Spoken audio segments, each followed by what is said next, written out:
What's up, everybody? Thanks for tuning in to the Undrafted and Overconfident podcast on January 1st, 2026. I'm Jason Semko. With me, Brandon Bigo Gordon. Happy New Year, Semko. Happy New Year to you as well. 2026. I'm ready for it. Yeah, Year of the Snake. Is it really? Yeah. Slytherin? Yeah, Slytherin. Are you Harry Potter?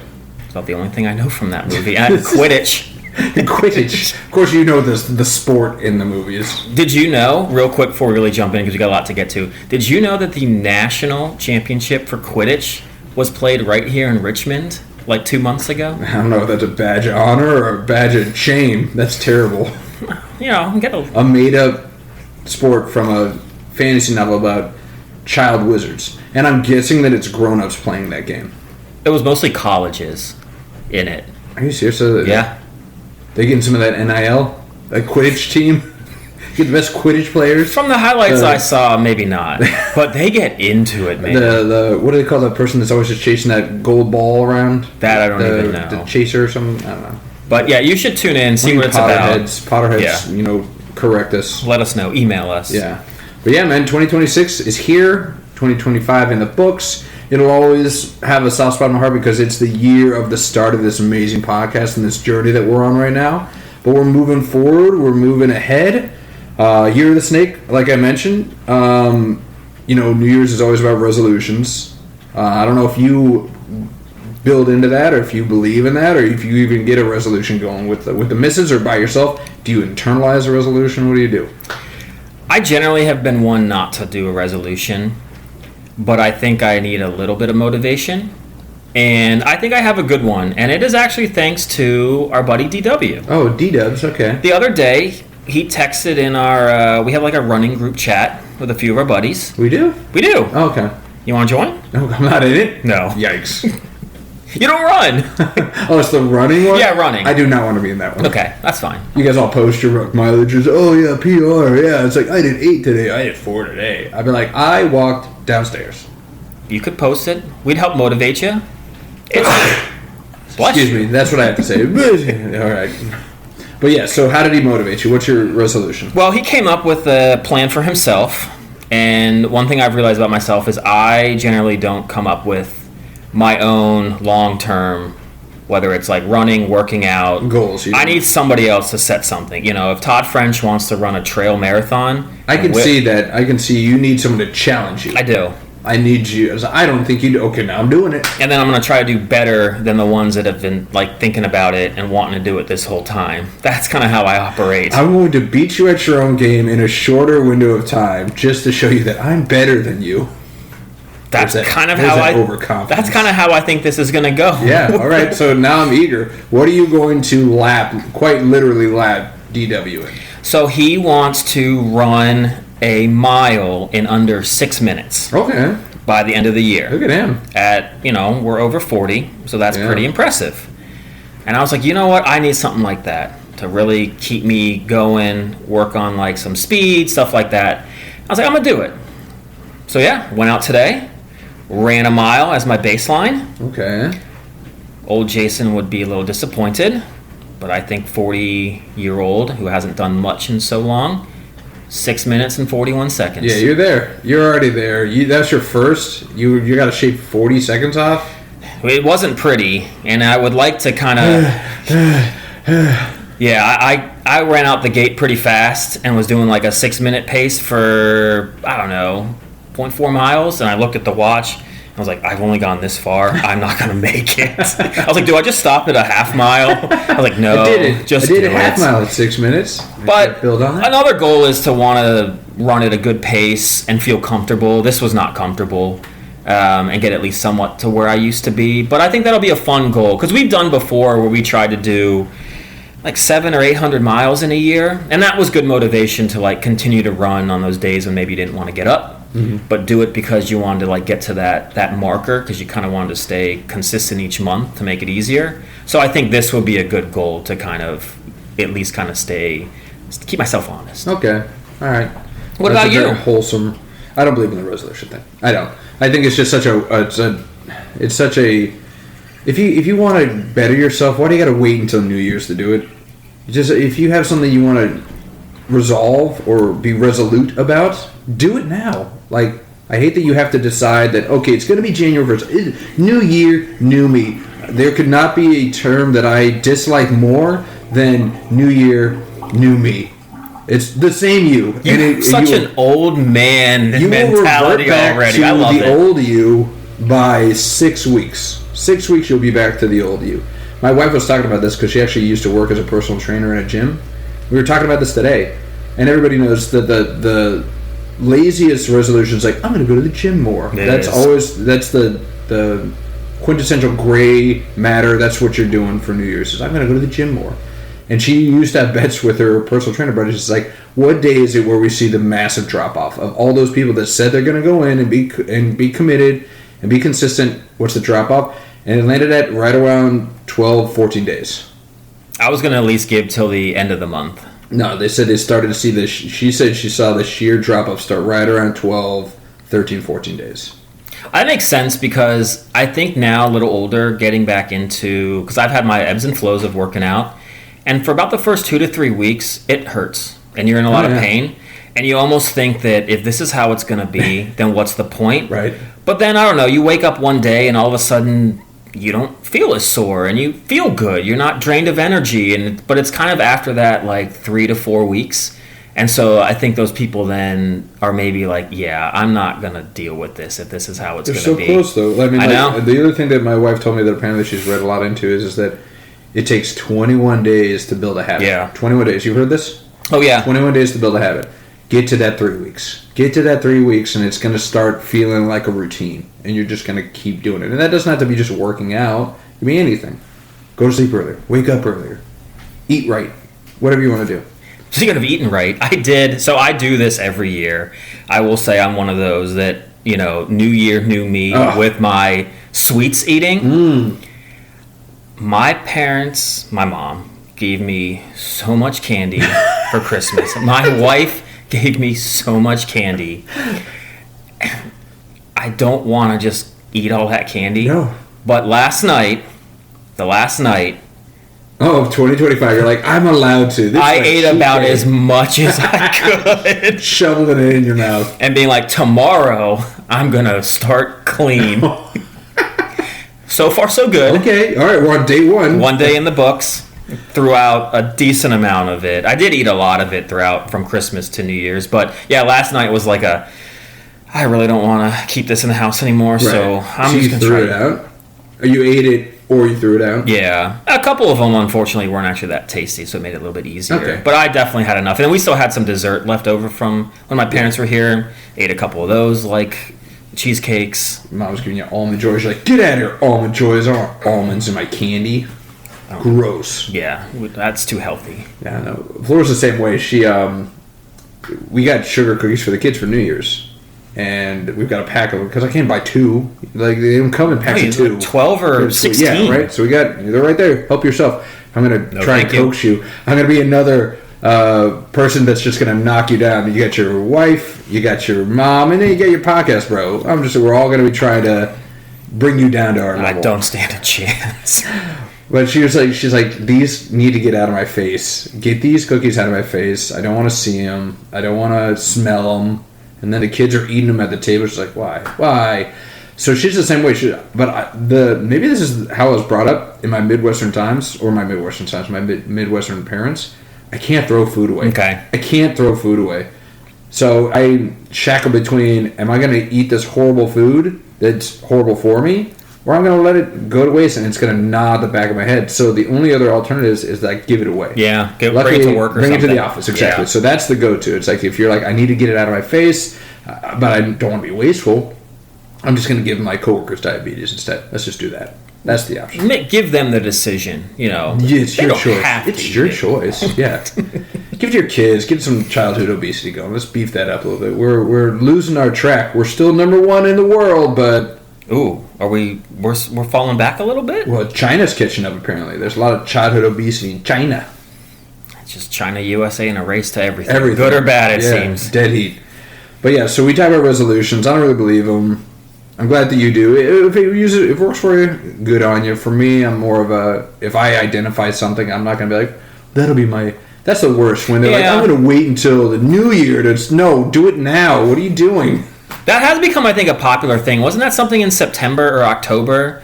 People were trying to do like a pre-New Year's, like get started. Yeah. That I think gained some traction a little bit. It's the same thing with like Lent. You're like, oh, I'm going to wait till Lent. I'm going to give up this. Give it up now. If you want to give it up, don't wait for Lent. My dad always had the best thing for Lent that he gave up. What was that? Long car rides and plane trips. Okay. We never did any of those. Like, Dad, I'm giving up candy. What are you giving up? Plane rides. Something I never do anyways. Yeah, smart. Yeah, it's a low bar to hit. And I don't think I ever did make it through. With the candy? Yeah.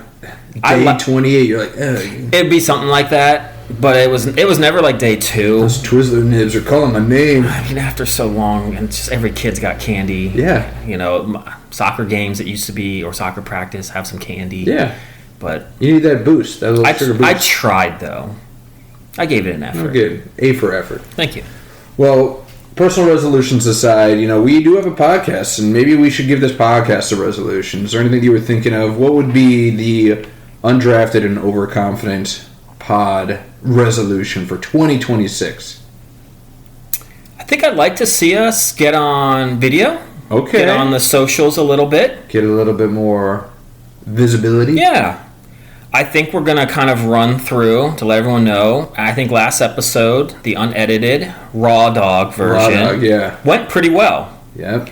And to pull the curtain back a little bit, editing takes a long time. Oh my God, it's so long. And that could be used, instead of not editing, could be then used as maybe getting on socials or some of that other stuff. There you go. So maybe kind of get that going down the road. I like it. And maybe just seeing where that takes us. All right. It'd be at least an adventure, and if it works, great. If not, at least we've done it and tried it. Yeah.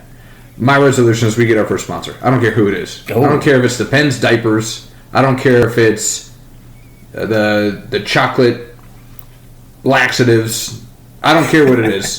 The squatty potty? The squatty potty. Hey, that's a great invention. Was that on Shark Tank, squatty potty? I think so. That and the... I think Chris Hunter. I think we had one. I bet you did. Chris likes his poopies. It's a... we'll pass through that. But it's something where it starts your day off well if everything goes well. Yes, if you have a clean exit in the morning, you're like, this is going to be a good day. Yes. And if not, it's not going to be a good day. Well, I mean, we've had a lot of time off, We haven't talked to each other since before Christmas. So we've had 2 big celebrations with the family and the friends. Yeah. How was your Christmas? It was really good. How's the gooch? You went up to Gooch, right? Went to old Goochland. I wish I kind of had some good story to tell that, was super interesting. But honestly, everything was great, though. I mean, it was great to see, my wife and her family get together. We were over there for like 3 to 4 hours. Okay, that's not too bad. No, not at all. And this is the first time that your parents and her parents connected since the wedding, is that right? Isn't that what you're talking? Her parents were not there. Oh, okay. But it was all the siblings, and then there's an aunt that lived in like Charlottesville. Okay. So they hadn't seen them since the wedding. And it was really good. It definitely was a kind of, we're doing our thing, my parents and I, and it was kind of a, the side quest. Yeah, which was fine. It was great. The opening up, everyone got each other a little bit of some gifts. It was just great to connect with everybody. So that felt great. I think we're going to try to set something up kind of on a yearly basis. They might come to our house. Okay. But I think it's, this one kind of got put together just kind of organically last minute, but I think we're going to kind of really try to do something each year. So that came out of it really well. And then with my parents, food was great that we made. Gifts, everyone liked their gifts. So how do you do gifts? When you have that much family, do you get gifts for everybody, or do you have like we draw names out of a hat, or like, what's the white elephant, or the... When I went to... Yankee swap, or whatever they call it in the office. Yankee swap. What did they call that? I can't remember. It's called Yankee swap. Is it? Okay. No, so when I went down to Florida last year and my sister was there, we did do like a white elephant. Okay. We had kind of talked ahead of time. Draw names. I got you. Yeah. And I did kind of go against the rules a little bit and did get my dad something. Now you got him that iPod. You got that $400. It's a $20 limit, Jason. No, but it wasn't a cheap gift that I got him. But it wasn't crazy expensive. But I just felt like something he would have liked. And your dad. Yeah. But no, this year we kind of opened it up to gifts for everyone, and my parents got me and my wife way too much stuff, so it made us look really bad, I think. But that's okay. Yeah. But yeah, we discussed that we would just get everybody like some gifts, and yeah, it turned out great. Was there anybody that didn't return the favor? Like, I got you something and you didn't get me anything. No, but I do kind of wish we had maybe gotten my mom a little bit more, because she really did get Calissa and I quite a bit of stuff. Moms are always neglected. They always are. We really didn't think she was going to bring up much, so, I mean, we thought about, there were some good gifts, but, man, it was just like our few to her, like many. So it just felt weird. There's a pretty funny SNL skit that they did pretty recently, that Kristen Wiig in it. And it was like a rap, and it was all the family going down to open their presents, and there's a son, daughter, and the husband and the wife. And they're all going, it's like, I got a VR, I got a horse, I got this. And then the mom's like, I got a robe. And then they do another round where like, I got this, I get this. It's just like, and I got a robe. And then they do another round of it, and then she's like, and I got my robe. It's really, really nice. It's nice and warm. It's so funny. It's so buried in truth. Yeah. To a lot of points where it's just like moms are just so overlooked around the holidays. I made sure Flora didn't feel that way. She got plenty of stuff from Santa or whomever. I did the other thing where I write my kids' names on the gifts so they weren't all for me. Even though they had nothing to do with it. And then my son's old enough now where he just blatantly was like, I did not get that for you.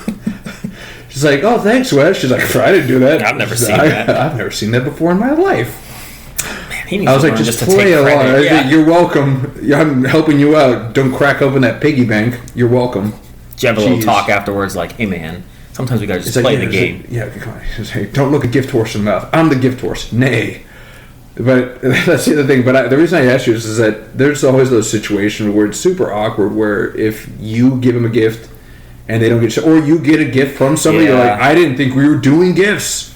I did get some. I don't think my sister was very happy that I got my dad a gift last year for Christmas, because we had kind of specifically said like, hey, like if we're gonna do the white elephant, then no gifts for anybody else. And I just look, I hadn't seen my parents for Christmas in forever working retail, and I just saw it was like a Penn State Stadium that kind of lit up type thing. Cool. And it just seemed really cool. It was like, I can't pass this up. But yeah, I think my sister was kind of like, bitter. What like, the heck? Yeah. But no, we did have some friends that, you know, we have both had dachshunds, met at a dachshund meetup. Ooh, all right. And we it's like swingers for dachshunds. A little bit. You know, they get together, run play around. Some music. Yeah. Mood lighting. Sniff each other's tail feathers. That's about all they seem to want to do. Yeah. Yes. Yeah. But no, we would hang out with them a little bit, walk our dogs, and then, you know, we didn't see them but for so long, and then they had us over for Christmas. I think we brought over a couple toys that literally, like, our dog just didn't want. There's some... I think a couple of them were still, like, not even used. We're just like, she knows, like, I think maybe someone had given us, and we're like, our dog just doesn't like this stuff. And brought that over. They got us, like, this big, like, it's a dachshund, you know, throw blanket that's really nice. Made us, like, cookies. I think got us, like, a couple other things, and we had nothing. And we're just sitting there, like... You have half gnawed on like, chew toys. Basically. Like, here you go. I didn't even wrap these. Half-eaten bone. We put them in a bag, at least. Put them in a brown paper bag. Here you go. Merry Christmas. We felt so stupid. Never again. Yeah. Or you ever one of those bits where you are exchanging gifts, but then the gift you receive way more expensive than the gift you got the other person. You're like, we were not on the same page here at all. I was trying to think of that. I can't specifically remember that too much, but I'm kind of glad. Have you had that? A couple of times. And they were usually, My wife doesn't. They're usually ex-girlfriends. I'm like, whoa, you got way more than what I got you. Oh, yeah. That just got me. It just triggered. I have these really nice framed. I think I even, when I gave you your birthday video, filmed behind those Steelers pictures. It's the 2 stadiums, 3 Rivers and Heinz Field, in like this really nice wood framing. Very heavy. Could not have been cheap. And I know I did not get her anything close to that. Just shows you how we've evolved as partners. When we were going out, we're like, we're not cut out for this. And now we've learned our ways. It's like last minute, run into CVS and get like a body lotion shower this streamer. Smells like lavender. Yes. Ooh, this is aloe in it. All right, aloe's fancy. Let's get that one. Yeah, so you just go into the bargain bin. It's like, what's on the $12 shelf? Get a DVD. I think she this will be a little rom-com. She'll like this. It's Die Hard, right? This is kind of Christmassy, right? Die Hard. It's not a Christmas movie, people. I'm sorry. But yeah, I know you and how uncomfortable it makes you when you, in any step of life. I know Semko, and I know that Semko, he wants to be on par or above in a lot of elements with peers. Sports and everything else around. And I know how cringy it makes you feel when you're like, oh, crap. Like, So in that spirit, I got you something. Because I know you didn't get me anything. So hang on. I didn't even think about getting you anything. Hang on really quickly. Oh, come on, man. I feel like George Costanza. Because he's just like, we got to give gifts for this now? How much do I have to spend? This would be great to have Merry Christmas. Thank you. Merry Christmas. You do have to open it, though. You have to open it right now. Well, I already don't want to because the wrapping paper. I picked the wrapping paper, too. It's sloss. It's sloss. Costa Rica, baby. Man, I'm right on point. Best gift giver of all time. I already feel like the biggest a-hole. You didn't get your podcast brother anything. Embarrassing. I didn't even think about getting you anything. And you put it on the outline. I was like, come on, this is too easy. I'm going to do it to him. What do we got here?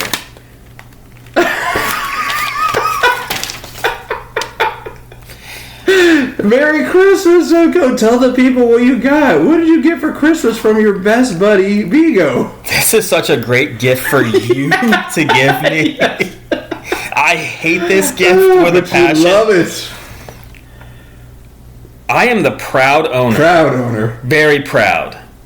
Of an Alex Gordon commemorative bobblehead. And there's something very unique and specific about this bobblehead that will help you always remember. What is it? It's literally got all of his gold gloves. That's right. So you never forget.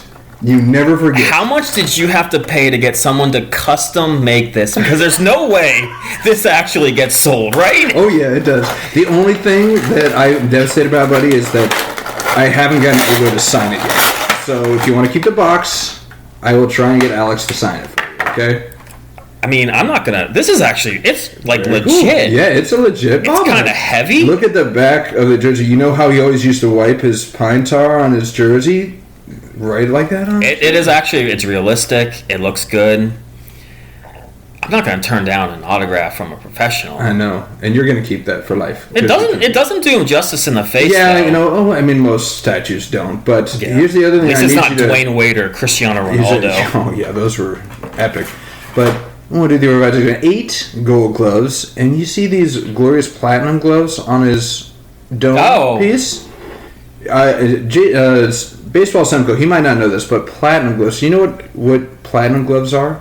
I think it's if you're considered the best defensive player in the league. So he plays left field. That's like the easiest way to get a gold glove. He's twice now received the platinum glove for best defensive player in the entire league at any position. Well, so the years are from 2011 to 2020, and the only thing I can think of is baseball was just all about walks and home runs. Here's the drag. And so, really, all they did then was just hit fly balls out there. I mean, you just can't give him his due. 2 platinum gloves, 8 gold gloves. You got the commemorative bobblehead, so you'll never forget. You'll never forget now. I was worried about you. You know, we're getting old. And that memory is fading, so It is. now you'll never forget. I didn't know there were that many Gold Gloves. Yeah, it stacks up pretty nice. And he's going to stare at you and just nod every time I'm right now. Every time I'm right, it's just going to nod. I was kind of thinking, like, in the long term, like, if we, because you had mentioned on one podcast about getting, like, a studio and all this. And I was like, I remember some shows, like the Dan Patrick Show, when they kind of got their own studio. There was nothing in there. And then as the years went by, it was just all this cool stuff. And I was like, I mean, there's no way that this wouldn't still sit there. It's going to have to. Staring at me. Either staring at you or right behind you, so that every time you're in shot, you got Ego right on your corner. He's in your corner, guy. Merry Christmas. There you go. I mean, what a wave of emotions. You're like, guilty. And then when you saw the person, you're like, I don't feel guilty now. Not nearly as much. Not nearly as much. Thank you for that. Yes. But this great gift. It is. I can't wait to see where you put this up in your house. Oh, I have a little office-y type room. It'll be on my desk. Great. Yeah. All right. I will stay out, though. I do like it. Oh, that's great. Yeah. Awesome. So, yeah, it's a great gift giver. That's fantastic. Thanks, buddy. You're welcome. So, yeah. So, I was like, I have to do this because I know he's going to bring it up. And I was like, I've got to find a way. And I even reached out to Alex, and we'll see. Did you really? Yeah. I said, hey, man, I'm doing this thing. And I kind of fudged. I was like, he's your biggest fan. This No, is you your biggest fan. No, you didn't. Can you, if I get this to you, can you sign it? I can guarantee you what's going to happen. He's probably just going to send me another one. And it's going to be signed. Problem is, I don't know if it's going to be this one. And I want you to have this one. This is a good one. It's a good one. That's got everything on it. Yeah. They do well with these bobbleheads these days. Yeah. So, yeah, there's your Christmas. I mean, we didn't do a post-Christmas episode. This is kind of our post-Christmas episode. It's our post-New Year's episode. It's a lot of celebrating, a lot of things to do. Did you do anything for New Year's? No. I think the last thing I did at about 10 o'clock was after I texted you about the game, the Miami-Ohio State game. Did you even stay up for the ball drop, or you stay up until midnight? No. You guys aren't ladies. No, honestly, my wife was not feeling well last night. I think we were about 75% chance we were going to stay up, and I was kind of ready to. And then when I called her when I left work, she's like, I'm just not feeling well. Maybe if I get something to eat, it'll feel better. But she really didn't. And so, yeah, it was just time to go to bed. Yeah. Well, we made it, technically. We made it to midnight. I'm a night owl. I always have been. My wife keeps trying to fix this. She's like, you got to go to bed earlier. It's like your health, getting older. It's true. A little bit. But my wife is an early bird. So she did the move of, I'm going to take a nap at 10:30. You wake me up at like 11:45. So that's what I did. She sat on the couch while I was watching. What an incredible upset. We will get into that, yes. Holy cow. I got to see that, and then I woke her up just before the ball drop, and it was perfect. It's perfect. I realized, it dawned on me now, and it's like, this is so funny thing about like marriage, is like every year you learn something new about them, even if you think you know everything. Yeah.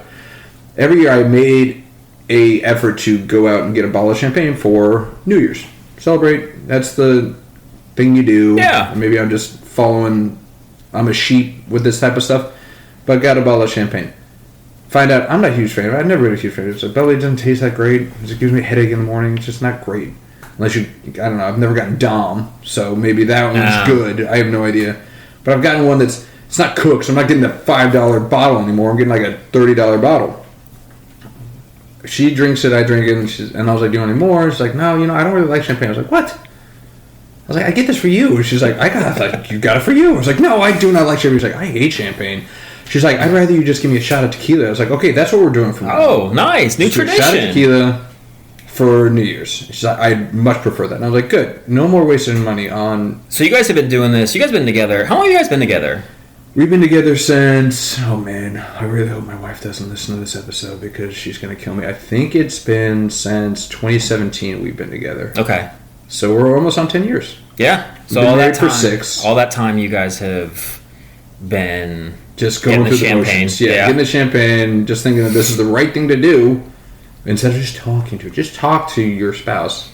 Do you want this? That can make a big difference in a lot of situations. Instead of making assumptions, right? Making ass out of you and I. Me. Or I. I. Yeah, sorry, Mr. Grammar Police. Get it right. But yeah, so I kind of sprinkled it on, but let's go back to it, man. I mean, what a freaking game. Wait. Oh, okay, I'm sorry. I want to go. Let's go. I know, and it's a lot to talk about. I gotta know how the Christmas was with that's your right. family. I didn't talk about my family. Yeah. So Christmas was fine. Like we talked about in our pre-Christmas episode, it was very much about the kids. Yeah. And it's funny because we were talking about, have you ever, gotten a gift and never given? It's like, I get that every year because I get my kids everything and they don't get me jack anything. Yeah, we didn't really get our dad, but so much. I think my mom would just get him some clothes and some socks and some underwear. I wonder when the year is when it's like you now have to get him something. I feel like it was right around like high school. I was like, I've got a job. Well, maybe when I got my job. When I had a job, I was like, I now have to get gifts for people with my money. Yeah, that's probably about it. Because I mean, I'm putting in my head, it's like if you had an allowance, that's just your dad's money. So you're using your dad's money or your mom's money to buy them gifts that they might not even like. Wouldn't it be better? It's like, keep your money and use it for what you want. Yeah. And give me a little bit less allowance so I don't have to buy you presents. That's a good bargaining chip. I don't know. I could ask this. I mean, would you then want your kids, if they got an allowance and you gave them the money, would you want them to spend it on you? No, absolutely not. Save it. Yeah. Save it, and then maybe... What's got a really cool piggy bank, and it's actually division in 4 little pieces. There's a slot for spend, save, donate, and one other. I can't remember. Okay. So he gets to decide where he wants to put his money. It's like, I want to put this in save. I want to put this in spend. At first, because he didn't understand how much everything costs. Yeah. He was putting everything into save or donate, which was incredible. Yeah. But then he was like, you know what? I want to buy something. So he went into a spend, and he had barely anything. And he's like, what can I get? And I'm like, absolutely nothing. You can get nothing with what you have in there. And I could see the wheels turning in his head where he was like, I need to start putting more in the spend category. I was like, oh, I almost had him. I almost had him as a very frugal, smart investor. Now but that's where his first instincts went, so maybe they'll hold. Maybe. I'm hoping. We'll see. Yeah. But no, I wouldn't want him to do that. And yeah, but Christmas was great. We did the whole thing. Opened presents in the morning. Then we went to my sister's house in the afternoon for the external family. But like you said with your wife, something's going around. It's like my kids, my son had a fever like 101, like all day on Christmas Day. And he was in fairly good spirits, but I said he was opening presents. Yeah, I mean, the exuberance of Christmas will get a kid through that. Yeah, but then it's pure adrenaline. Probably once that was over, he was exhausted. Yeah, when we got to my sister's, because we were waffling, but his fever went down a little bit, so we'll go. Yeah. Immediately, we regret this. He's like literally like completely lethargic, just laying on me. He's like, but he didn't want to leave because there's presents. Of course. He's like, you got to do it. And I was like, dude, they're not going. We can take them home with us. No, that's not gonna fly. Yeah, no. But other than that, it was fine. My wife killed me for preloading the stockings, though. Did I tell you about this before Christmas? Because I don't know where to hide stuff. So for the kids, and with the stockings and the stocking stuff, it's like you don't wrap those. You just put them in the stockings, right? Oh, you don't wrap any of it. Okay. Yeah, I don't wrap not in the stockings. I wrap the presents under the tree, but the stuff you put in the stocking, never wrap those. I've done a couple. Okay. Couple things that you wrap. But I was just as I was going and getting, I was like bloop, bloop, bloop, putting them in, and I didn't think around it. But the kids felt their stocking on like December 17th. They're like, Santa's already been here. Oh no! And my wife's like, way to go. Good work. So I had to explain. I was like, well, he's got a lot of places to go, and maybe when he just flew by your house on the way to doing some recon, he was like, I'll just drop some stuff on here, less to put in the sack on the actual day. Okay. But I told him, you can't look at her, or he's coming back and he's going to switch it out for some coal. That'll scare him. Yeah. Yeah, they're like, I'm not touching my stocking. I saw him like look at it. It was like, I can't touch that thing. Yeah, that's true. Now thinking back to it, for a second I was thinking, yeah, our stockings were generally had some stuff in there, but maybe they didn't now, because I do feel like I remember kind of touching some of it through the maybe my parents touch it, and it's like you put stuff in there, but it's like it's not wrapped. It's not after you pull out that stocking it was fully wrapped. Was it still fully wrapped? Never. I don't know if I'm being honest, I don't know if I thought that the stocking was really all Santa though. Oh yeah, you never thought it was. You're like, I know this. I think it might have been like a combination. Like maybe that's where the wrapping came from. Is maybe my parents would wrap and say it was from Santa. Okay. But then the other stuff was like from them. Okay. I think. Yeah. Maybe. Because I feel like I would have definitely grabbed at it and tried to like look in there. But who knows? I'm guessing you guys don't do Elf on the Shelf. I'm guessing you guys don't do that. No, and we didn't growing up either. But that would have been kind of. I feel like that was a fairly new thing. Was it? Okay. We never had Elf on the Shelf. I don't know if I had ever heard of it, but it became a thing. We're not doing it in our house. It sounds exhausting and a little bit creepy. It's like this elf is like lurking around. Yeah, what exactly is the basis of that? Or the fun behind it? So I think the origination of it was the Elf on the Shelf. It was supposed to be, he's one of Santa's elves, and he's like, again, doing recon. He's gonna know if you're nice or naughty, and he's gonna be watching. And if you're naughty, he's gonna tell Santa. I guess because we were just both good kids. We were just the our parents didn't need to do that. Yeah, just tight-lipped, straight A students. No. Absolutely.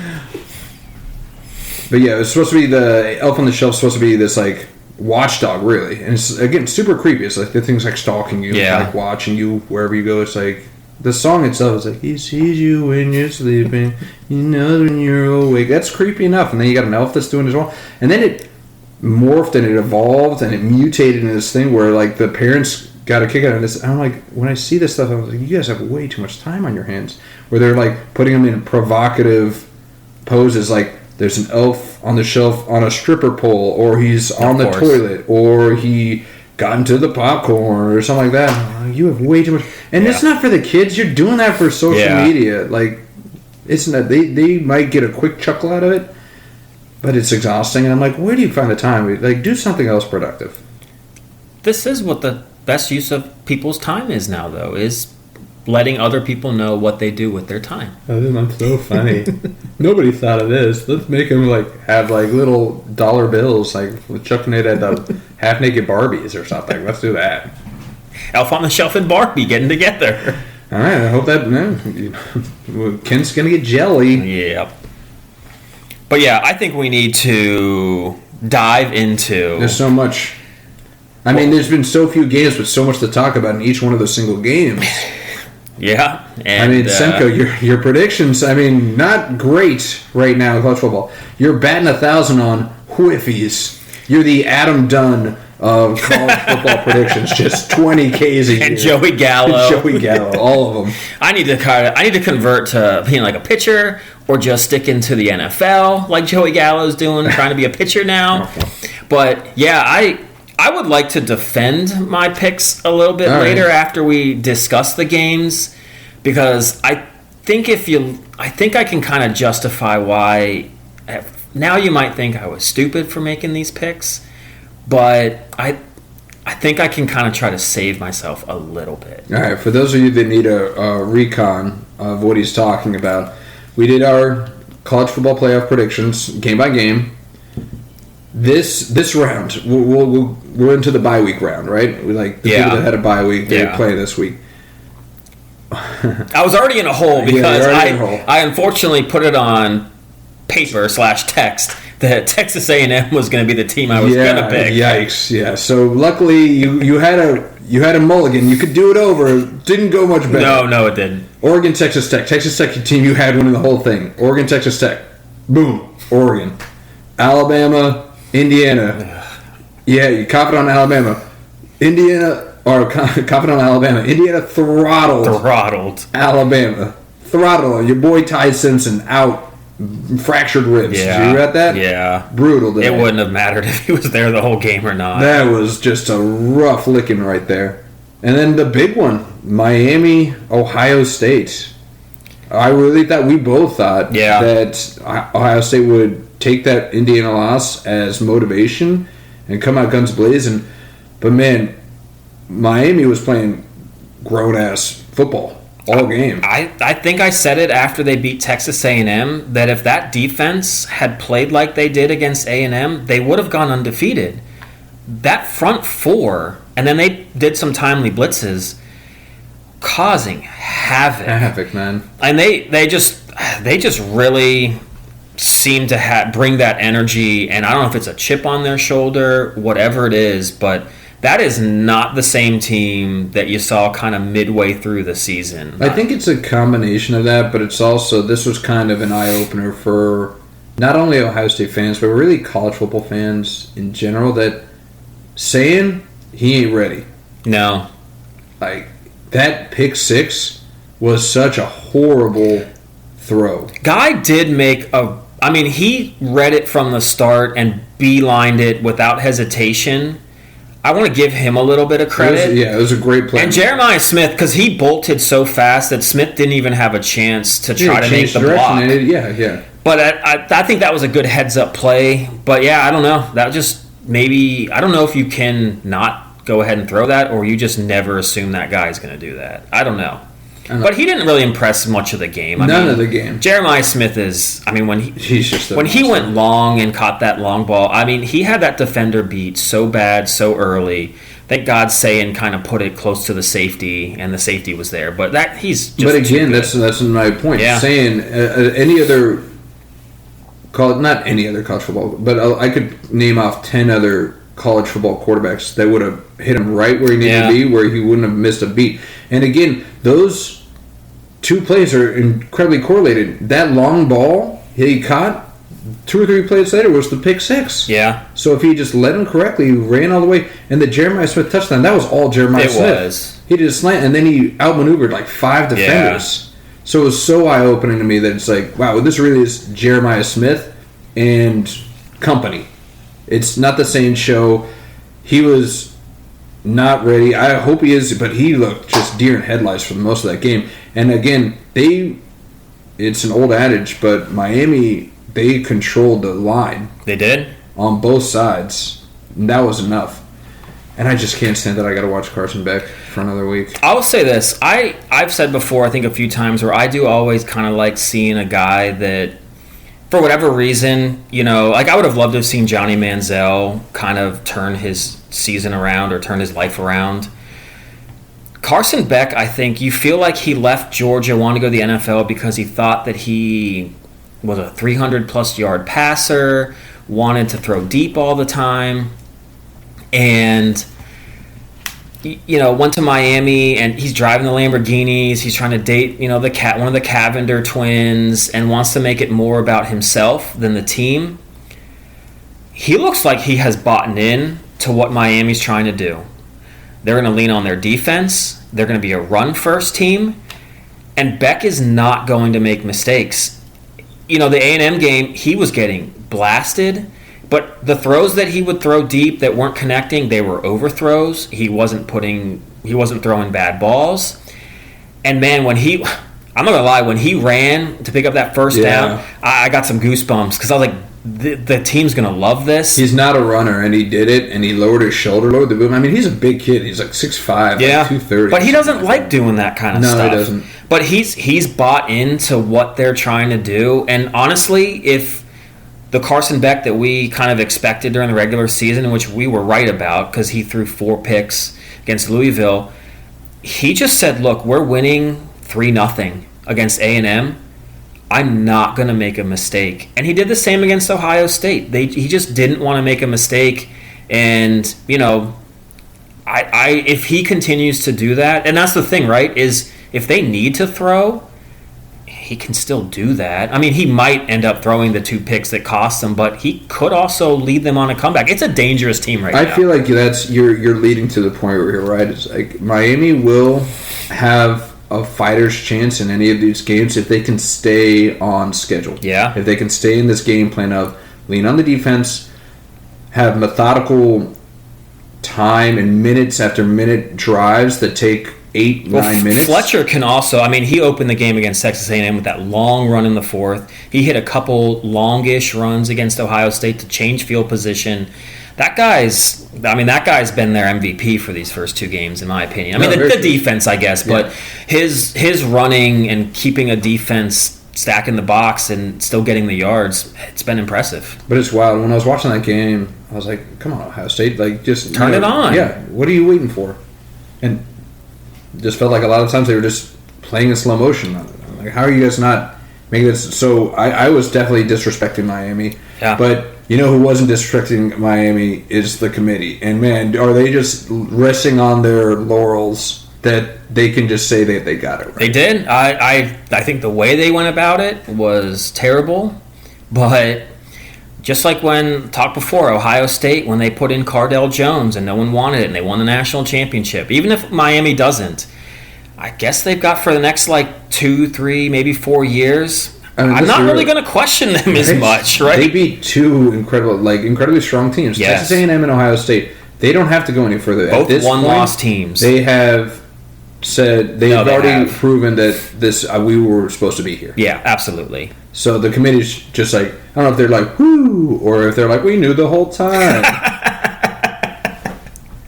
But they're definitely taking a big deep breath and a sigh of relief that, okay, we don't have the bullseye on us anymore, because everyone's going to say, wow, they were geniuses. Or even the naysayers will be like, well, they got lucky, but they'll stop saying that they shouldn't have been there.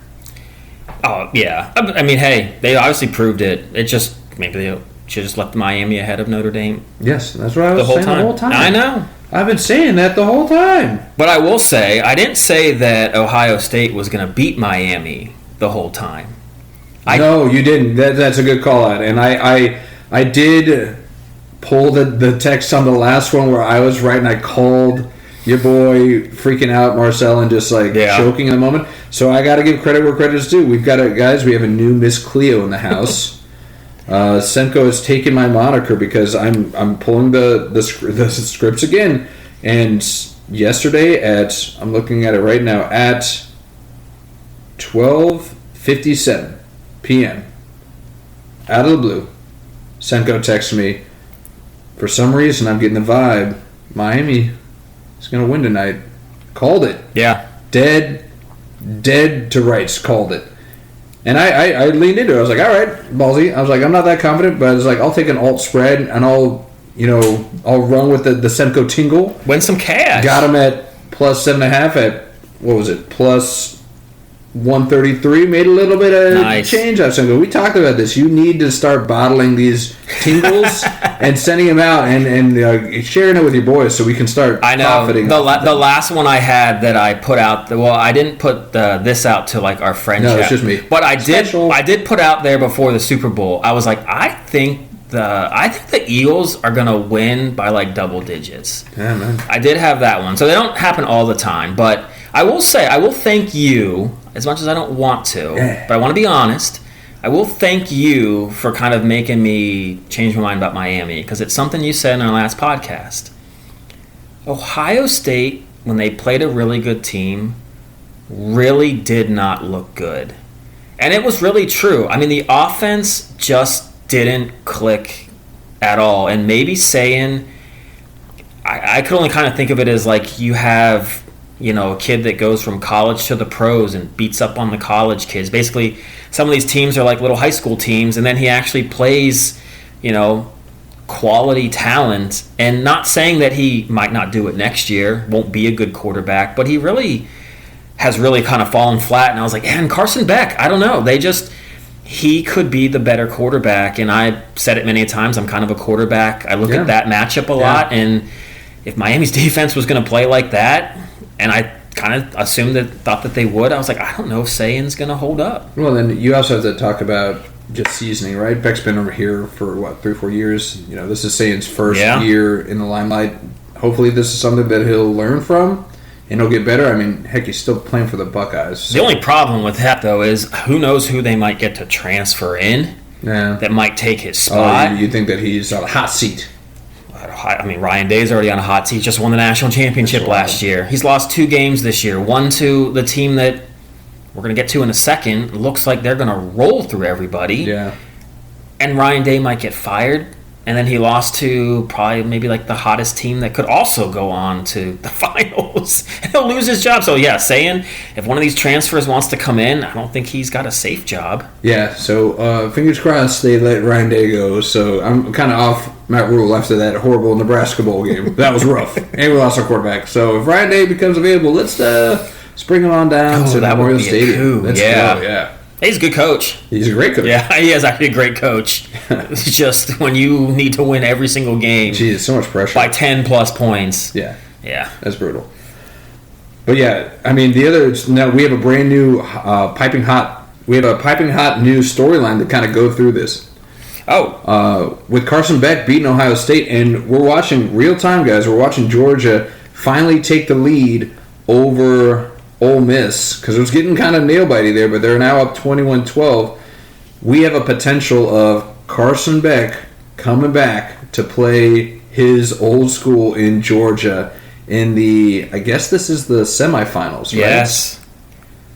I can't believe, because we talked about all the different storylines of all the different games, and it just shows how much we really had disrespected Miami because we didn't even think that they would even get to that point. Because that's really the best storyline. Yeah, it's catapulted to number one for sure. No, and that's must-see TV to me. More than like Dan Lanning going and playing Georgia. That's kind of an under-Tony type thing because he was just a coordinator at Georgia. He wasn't the head coach. Yeah. But, yeah, I mean, Beck, a quarterback. Beck going that back. Left you guys. When you could be in this same position right now, Georgia, with Carson Beck, but you kind of left him high and dry a little bit because you wanted to go to the draft and then said no and then didn't want to come back to Georgia and said you're going to Miami. Because he got paid. Let's be real. They that paid him a lot of money. Yeah. And it's obviously working out now. But, yeah, that's a must-see game if that happens. Yeah.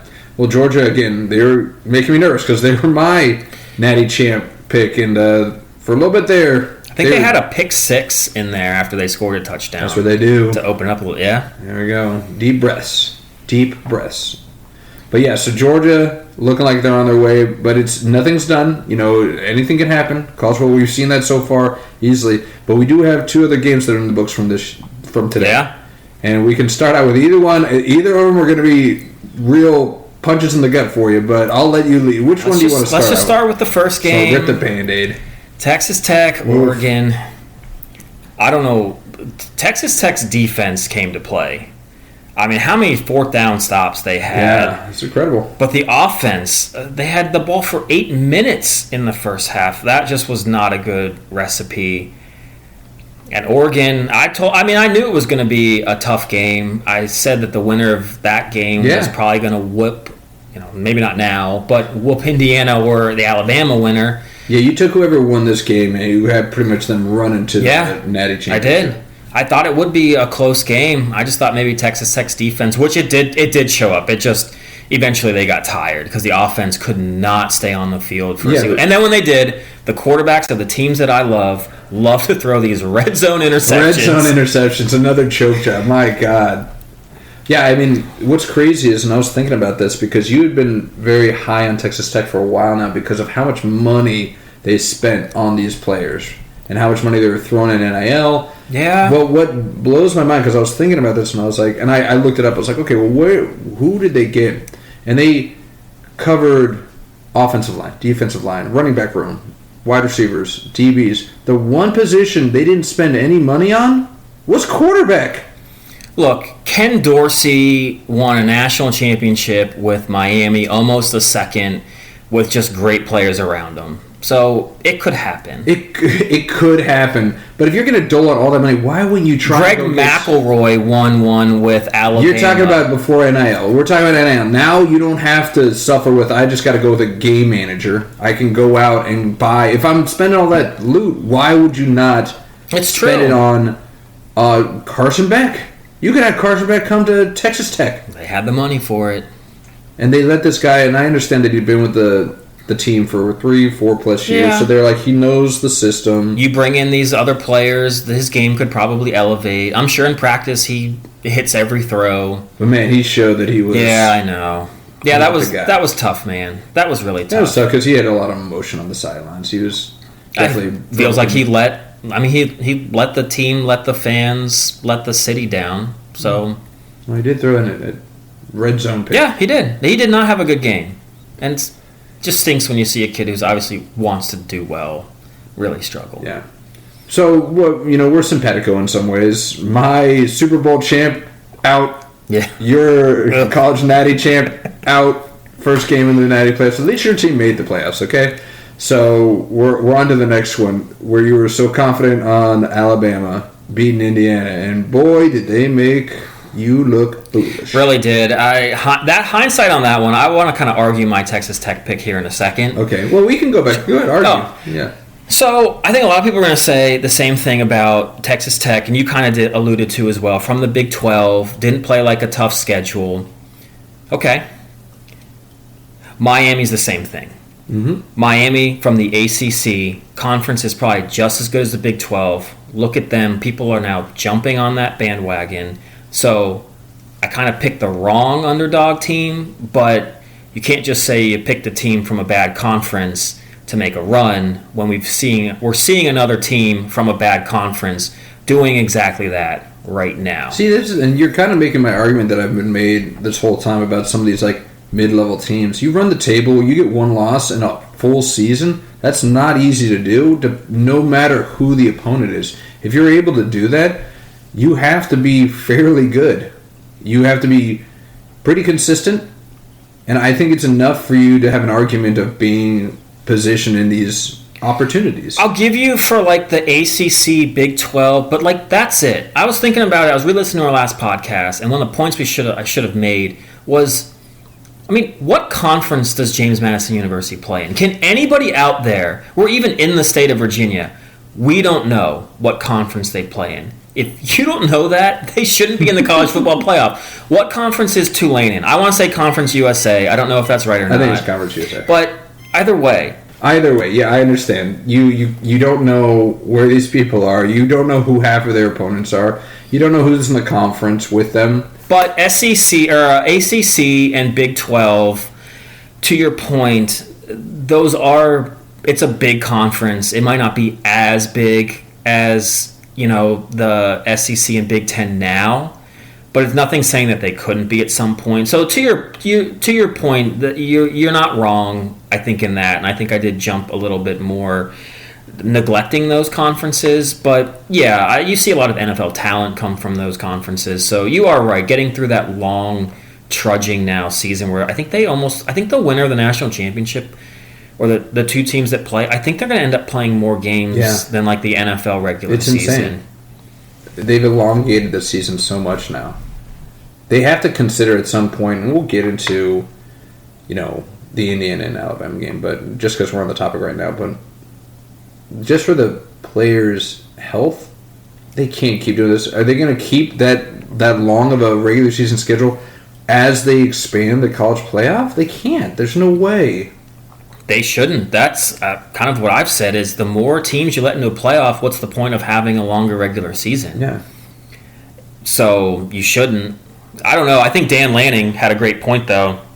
He doesn't want to have these long bye periods. He's like, let's just roll into it after the conference championship. I think that's fair. Maybe have that next week, that play-in game. Yeah. So the teams will get a bye. They'll actually get a bye. But it'll be 1 week bye, not 5 weeks instead of like I don't know. I think some of those teams that play that first week in college football, I think they kind of have an advantage. Yeah, I do. It happened last year. I think every team that played the first week ended up winning. And then this year, I think it is just going to be the one, Miami. But I mean, there is something to be said about momentum, Oregon did too. Oregon. And we talk about it in like baseball playoffs too, right? It's like when they're the one seed's just sitting there waiting to play. They generally always lose. If the team that they're about to face, especially if they go like 6 or 7 games, they're fresh, they're hot, they're motivated, and they're coming in ready to go. This team's been waiting for a week and a half to play. Yeah. There's got to be some lethargic, thoughts kind of rolling through their head. Have to be.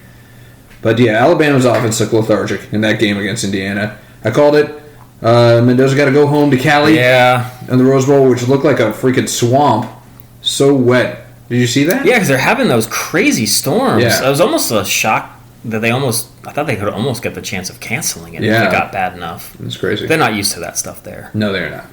But yeah, Indiana might actually. I'm buying in. 14 games in, I think I'm finally going to buy in. You're finally going to. You're begrudgingly. You hated on Indiana for the longest time. Basketball team, Mr. Indiana. You're finally going to bite the bullet and say, you know what, these guys belong. I think they do. I'm probably the last one to jump on that ship, but I guess better late than never.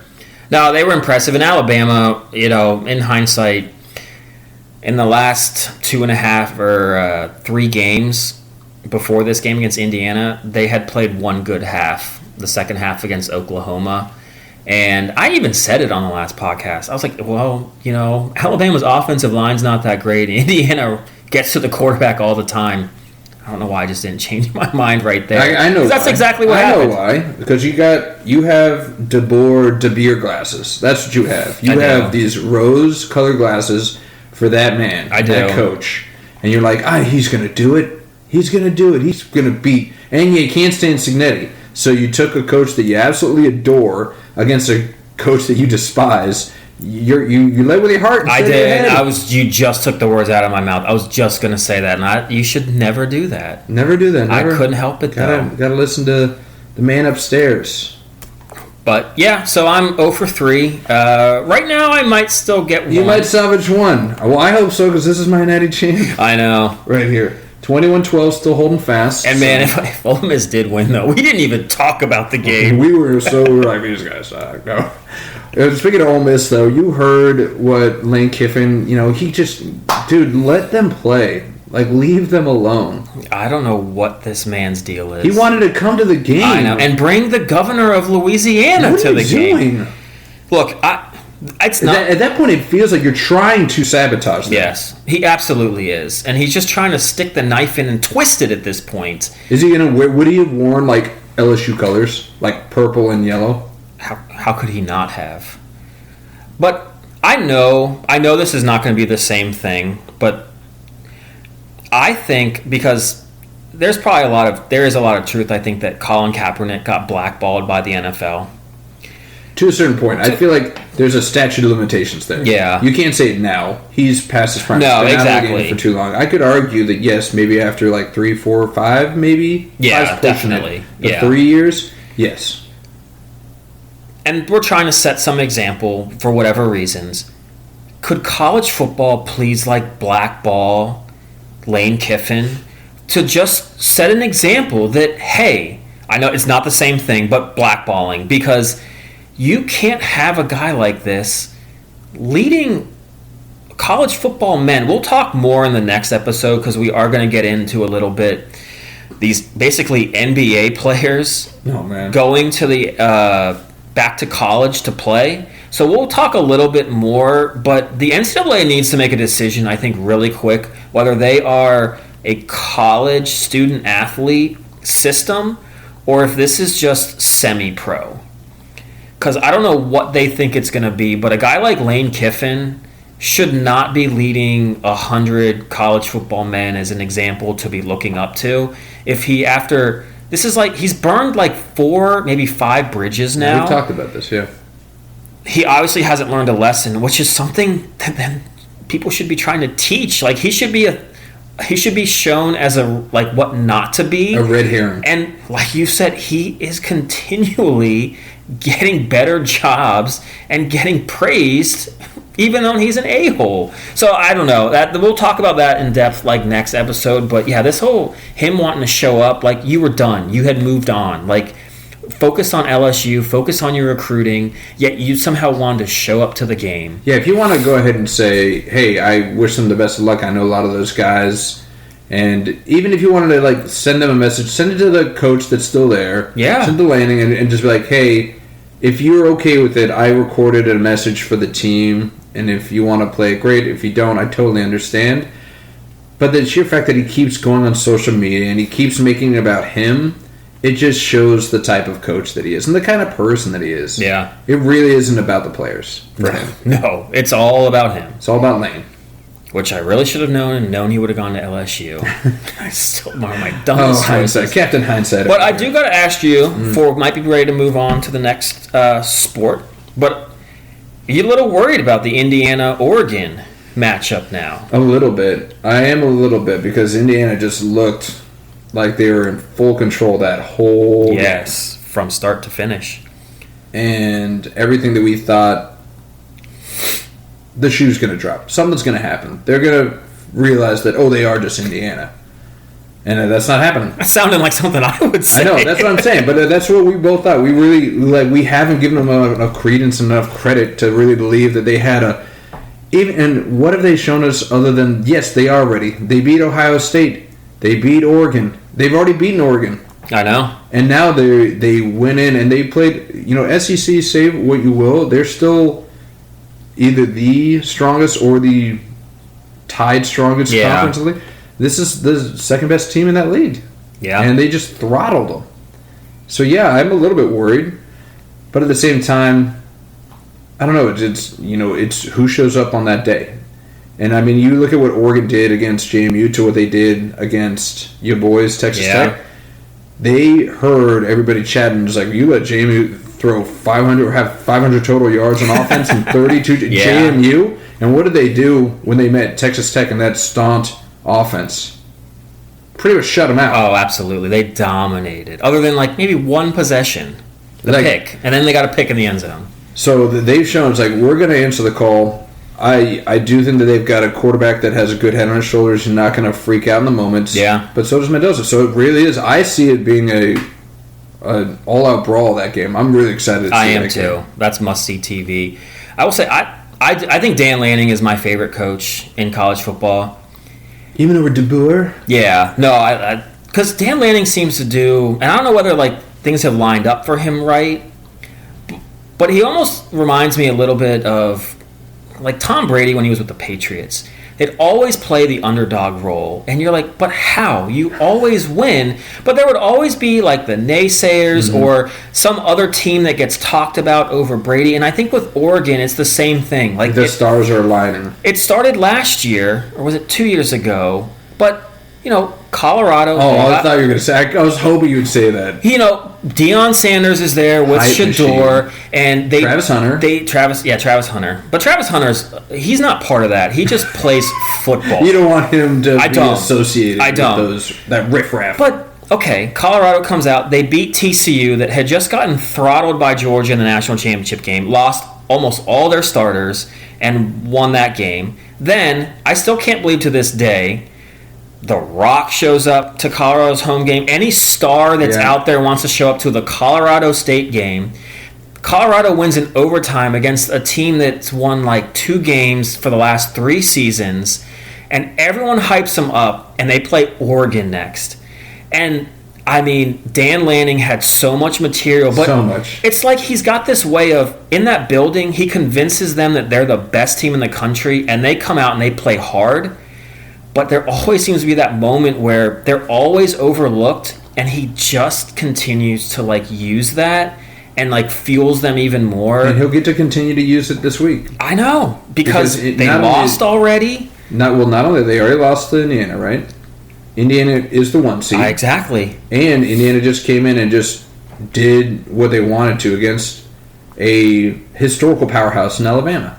So everything is aligned where he's already writing the script. Yeah, it's so easy for him. Everybody's counting us out. Nobody's giving us a chance. Let's show them how the Ducks do it. Yes. And then it's going to do the quack, quack, quack, quack, quack, quack, quack, quack, quack, quack, quack, quack, quack. I really hope he does bust that out at some point.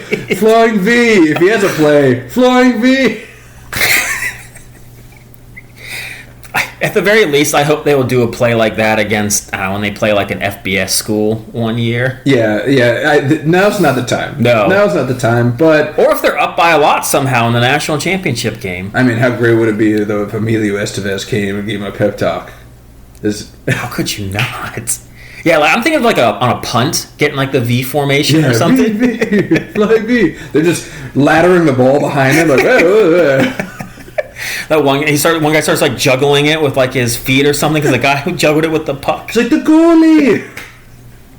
We're getting off topic. Yeah, way off topic. I mean, we're blending the Mighty Ducks and the Ducks, but I love that the other thing I do give credit for Oregon though is that they don't, even though within the building and the players they take them seriously, but they've leaned into our mascot's a duck. Yeah, and a very cute one at that. It's a great mascot. And great colors, too. Colors. You're wearing the colors right now. Quack, quack. Oh, my God. You subconsciously, you're going back to Oregon, man. That's the other thing. I can't believe you... Like, Oregon's always been your one of your top 3s. And you picked against them. That's how much I kind of thought that Texas Tech...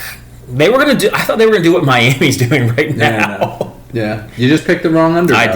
I did. But again, I do... And that's the other thing. I know we're wrapping up and we're about to head over to the pros. Talk about grown men. We're talking about real grown men. But I got to say, I do, as much as I'm not a huge fan of Miami from the Miami, Nebraska days, all the way back then. Yeah. And the convicts versus Catholics, I feel like the stuff that Urban Meyer got in trouble with at Florida with Aaron Hernandez and all the trouble, Miami was doing that 10 years ago. Like, not 10 years ago. Well, yeah, maybe 10 years ago. Miami had a bunch of, people on their team that had... They had that booster, Nevin Shapiro, that was taking these guys to strip clubs and yachts and... Yeah. So, I'm glad that they've kind of come full circle and gotten out from under that. Yeah. And changed their persona, but they're still that team to me. So I'm not a huge fan of Miami, but I am a team of, hey, we've got a double-digit... Well, not a double-digit, dog, but it was 9.5. It's 9.5, almost double digits. Yeah, they came in and they popped somebody in the mouth. So it proves that these people are like, no, it should only be the blue bloods. It only should be the people that are the top 4 in the Big Ten, top 4 in the SEC, and then everybody else. Proves that no, we can have somebody that's considered an underdog come in and play the right game at the right time and beat anybody. So I'm a huge fan of that. So you want an expanded playoff? Yeah, I do want an expanded playoff, and I do want to, because again we saw it. I know it's a small microcosm, and Miami's by no means a mid-major, but they were, on the edge of getting in or not. Ohio State was heavily favored. Heavily favored, and Miami pulled the upset. What's to say? Maybe not next year, maybe not the year after, but a mid-major does make that massive upset, and that's possible. And that's going to be what they talk about. Just like I said, they say in college basketball, it's that's what they remember. Doesn't matter if they don't make it all the way. Yeah. But they prove that they belong. But get in a league then when, Notre Dame and Miami could have gotten in, have a 16-team playoff. And then, you could have your JMU and Tulane. But after 16 teams, that's got to be enough, right? I feel like it might go to 24. I have a inkling that it'll go to 24. Okay. Well, if they're going to start playing right after the conference championships... That's the only way they can. Then I guess it's more football. I guess I'd take that. But then again, when we talked about this, we're going to beat a dead horse. But when they go to 24, they got to get rid of the bowl games. They just got to get rid of them. Yeah, no more bowl games. Yeah. But so bowl games going away. Thankfully, no bowl games in the pros. We go straight to the playoffs. Bam, we got 1 week left. This season flew by. It really did. And I thought maybe doing this podcast it would slow down, but it only seemed to go faster. Up, yeah. I feel like just a couple weeks ago we made our midseason predictions. Yeah. I wish it felt like a few weeks ago. It's felt like the longest mile for me. It felt great for me. The freaking green mile. I'm just waiting for the electrocution. It's basically there for you. Yeah. But I mean, a lot of these seedings and these games and these standards have been set in stone. We knew, as far back as 2-3 weeks back that, a lot of these teams are not only in and, even going into last week or the week before, we knew division winners right here. But we, thankfully, and I got to credit the NFL for this, for scheduling all of these division games so late in the season. And I'm not even talking about week 18. No. But week 17, week 16. I think they've done 17 and 18 are all division games. But, man, you've got the Panthers and the Buccaneers playing within, 4 weeks? Yeah, no, 3 weeks. 3 weeks. 3 weeks of each other. Same thing with it has no playoff implications, but the Commanders and the Eagles, we played 2 weeks ago. We're playing again. Beginning of the season. It looked like it. Exactly. So I do commend them that there was you guys kind of figured it out. I don't know if they're going to do it next year, but it made sense, and it worked out this year. It did. We've got 3 division games that have serious playoff implications. We'll go from the least serious to the most serious. How about that? Let's do it. So going out first, Niners and Seahawks, they're both in. Yeah. They're both arguably the best team in the NFC right now. But they're playing for the 1 seed pretty much. And, I know both teams want it. You got to believe the Seahawks want it more. Yeah. Because they've never been there. It's been a while since they've been there. And especially this regime has never been there. No. I think the last time they hosted it, sometimes you do got to feel a little bit bad for Green Bay. And Brett Favre. Jimbo. I'm sorry, Jimbo, but that onside kick, I'm sure you know the guy's name that just had it bounce. Did it bounce off his hands or his chest? And then Seattle recovers it and went down and scored. That was, I think, the last time they had home field advantage. God. You're just gonna give Jimbo night terrors now. You just shook. PTSD. That's kind of my goal. He likes to call out on our chat the things that we get wrong. Yeah, man. He could not. He did not wait to start firing off on that Miami game. He's like, hey, put some respect on the ACC. Like, get out of here. You're in Hawaii. You're as far away from the Atlantic Conference as humanly possible. Yes. I'm just like, I understand you're hokey. You're all jazzed up. You got James Franklin. I know. Everyone's jazzed up for James Franklin. James. We'll see how that goes. Hey, well, that's Jimbo's namesake right there. He's got a namesake connection to this guy. But I do like that he does get active on there. Yeah. So I do love it. Keep it up, Jimbo. But I just wanted to kind of get that. I gave you the Michael Vick and Kabir Pasha Bionila. So now I'm going to fire this one at you. The fumble.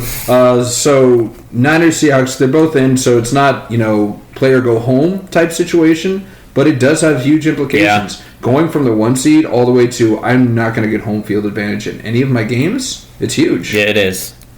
And I think the Seahawks need it more. Do you think that they have a better chance? I know that they need it more, and I think that we agree on that, but who do you see the outcome? Niners and Seahawks. Niners are playing so hot right now. So hot, man. They are such a weird team this year. They're so hot right now. Hansel. He's so hot right now. Terrible movie. Seabear, terrible movie. It's such a funny movie. But anyway, the Niners, they just remind me of like the Steelers. When the Steelers had the killer bees, offense was great, and the defense would be terrible. And then years later, it's a lot of the same defensive players, and you had an aging Ben without the other two Bs, and the offense stunk, and that defense was the best in the league. All of a sudden, the beginning of the season, the Niners have all their defensive players. The offense can't do anything. The defense carries them. They're winning games still. The defense goes down, and now Brock Purdy is seriously a combination of Steve Young and Joe Montana. I mean, he's playing like an MVP. He's never going to get it because he was out for too long. But man, is he playing that type of football that you need to play at the right time? At the exact right time. And Christian McCaffrey, if Christian McCaffrey is healthy, he is such a problem. He gets one-on-one. I sat here watching that Colts game, the last episode when I lost the belt. But, Jagger. I mean, he would just go one-on-one with a linebacker, he doesn't stand a chance. I mean, so many people counted that guy out. The injuries, sometimes you just think that he's had like 3 big ones, I think. Huge. You're just like, how many more? You see guys, not as much today, but typically some guys have like a couple serious injuries and they just don't have that step back. And this is a running back position. I think he is 30. Yeah. Which isn't the same. Guys, all the health, wellness, all that. Well, that, and it's like, he pretty much didn't play all year last year. Yeah. So he had pretty much a year off. Yeah. So some guys get rusty, but yeah, he's come back with like a vengeance. Yeah, but he does that, right? It's like he has one like MVP caliber season, maybe mid-season the next, and then he hurts himself again. Not picking him in fantasy next year. No, not next year. No, yeah, he is persona non grata. Hopefully, whoever auto drafts just gets him so that if he's going to be a high pick, right? He'll be auto draft like top 3, and then if you're auto drafting top 3, Chris or Will probably take him. They couldn't pass up. No, Will is not a huge McCaffrey fan. Okay. In fact, I told him I was actually eyeing him this year. I was eyeing CMC if I wasn't picking dead last. I swear, Dwight. No, there is. Brings this where Chris I'm always Hunter dead last. I always gets the first pick. I'm always dead last. I'm either 13 or 14. Why do we have 14 people in this freaking league? Cole. But the Niners, I mean, Fred Warner might be back for the playoffs. Their captain on their defense might be ready. Like they have to be and it's crazy, that whole division. I mean, nobody wants to see the Rams. No. Nobody wants to see the Niners. Nobody wants to see the Seahawks. That also helps. Playing in a division like that, a lot of times you end up getting the Super Bowl representative from your conference from those divisions because they've been playing playoff football like all year throughout the year. Yeah. And every week is a big week because you keep winning, so do the 2 other teams in your division. Like you can't not keep pace. So every game is a big game. You're in that mode all season. But I think the Niners are, I said last week, it's like a toss-up between the Bears, Niners, and the Seahawks. I think the Niners have a slight edge. So you're taking the Niners? I am going to take the Niners. Niners at home. Okay. Yeah, it's You're tough. a Seattle fan this year. I am a Seattle fan, and that's like I love that you're just dogging Sam Darnold so much. I'm doing well in the NFL. You are doing well in the NFL, but I think that if and when he does collapse, it's going to be in the playoffs. It's not going to be right now because it's not on the line right now. It's not true. like it usually is, and that's when you have to start really worrying about Sam Darnold. So I still got the Seahawks in this game. I know that they're playing away, but it's like you said, I feel like they want it more, and I feel like they're more hungry. And I think that Sam Darnold, he also hears us whispers. Yeah. So I think he's going to try and play above. And but I mean, this really is a coin toss. It really is. It is. If I was betting, I'd stay away from this game. Yeah. Not even worth it. All right. Well, the next one, and we're going to save your team for last. I know. Because it is by far the biggest game. Biggest game. But you got the consolation bracket, really, the quote-unquote division winners, the Panthers and the Bucks. Semko, we very realistically could have a team that is under 500 make the playoffs. Shouldn't be allowed. I mean, the Bucks win. They're in at, 8-9-1? Yeah. No, they have a tie? Is it 8-9? No, they got 8 tie. Remember, it wasn't Atlanta or something like that? Which, by the way, Oh, no, while I'm you're sorry. looking that up, I'm sorry, it was Green Bay. Atlanta is a Monday night football juggernaut. Yeah, don't play. Yeah, Kirk has flipped the script. Everybody was like, "You can't play in prime time." Now he's like, "I'm Mr. Prime That's Time." when he can Call only me play. Dion. That's now when he only shows up to play football And games. I'm sorry, I was trying to give him a tie for some reason, but yeah, right now Tampa Bay is 7-9. They win. They're in the playoffs at 8-9. There needs to be a rule that if you can't finish 500 or above, and I almost want to say above 500, you shouldn't play in the playoffs. I mean, I've always had an issue with this because I feel like every year there seems to be a quote-unquote division winner that's just limping along, barely makes it. It's in the usually playoffs. from this division too. Yeah. Within the last, 7 or 8 years. Ever since Brady hung it up. And Breeze left. Yeah. Breeze left, and then before Brady came, that was always just kind of like Oh, that's right. the minor Bucks, league. Yeah. They're like, no, just Bucks, Saints, Atlanta, maybe. Yeah. Poor Panthers. Panthers might actually make it this year. I'm rooting for them. But man, they could. I mean, like did you really give them a chance against the Seahawks last week? No, it's like they could have locked it up, but I was like, you're not going to, not against those guys. Although they did beat the Rams, but no, I couldn't give it to them. No. But I mean, like I get so upset about this type of stuff with this because again, you look at the NFC West. Yeah. The Rams are most likely going to be the second wildcard team, and they have to go to Carolina or to the Bucks. Yeah. I'm not sorry, like the number one wildcard seed. It's going to face whoever that is, and they've got 7 more wins than this team, and they're going to be the ones that are, having to go into somebody else's. It's just it's ridiculous, and I feel like the NFL's and the MLB is the only one. But I started thinking about the other major sports like hockey and the NBA. NBA just has East-West. Yeah, they gave. They're like, we're not doing divisions. Forget divisions. East-West, top 8 teams. You're in. I don't care where you are. I don't care division, and you get the best teams with the best records in the playoffs. Period. Yeah.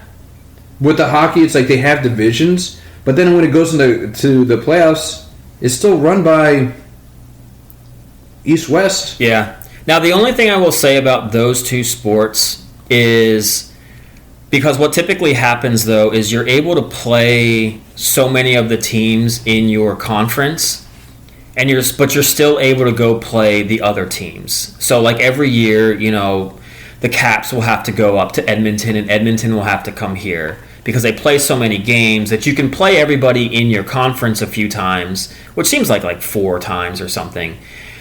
But then you have time to go away. I guess kind of leads me to maybe where I would go. Question. I mean, how would you want to set it up? Would you just want, because you've got, I think, 16 teams in each conference. You play 17 games. So you'd play You could play 15 games against everyone in your conference, and then you just have two randos. They probably do it like, if you're the best team in that conference, you play the best team in the other conference from last year. Yeah. Kind of how they do now. But then you really Equal playing field. Yeah. But then I would say you would kind of maybe then have miss out on seeing other teams, but it is more fair because everyone gets to play each other. Everybody gets to play each other. Yeah. And you're in their own conference. It's how you remember interleague baseball when it first got introduced in MLB. It's like you spotting. We're you get to play the NL East this one time, but you're still playing your conference pretty much throughout the whole time. Yeah. Why can't they do it like that? Why can't they do it like that? Play, like you said, play every other team. Play 15 teams and a 17-week schedule. And then the NFL's smart. They can think of Brady would still have played Manning every year. Yeah. They still think of buzzy matchups to kind of highlight. Whether it's the rematch of the Super Bowl or this person got traded to this team and now he's going to play against his old team. They could do that easily. Would you miss, though? I would miss the Ravens-Steelers twice a year, though. Yeah, I mean that would be tough because you would not have a home and away, right? Yeah. You'd only you'd be every other year. It's like we get you this year, you get us next year, and that type of thing. So I can understand that, and there's a challenge to it.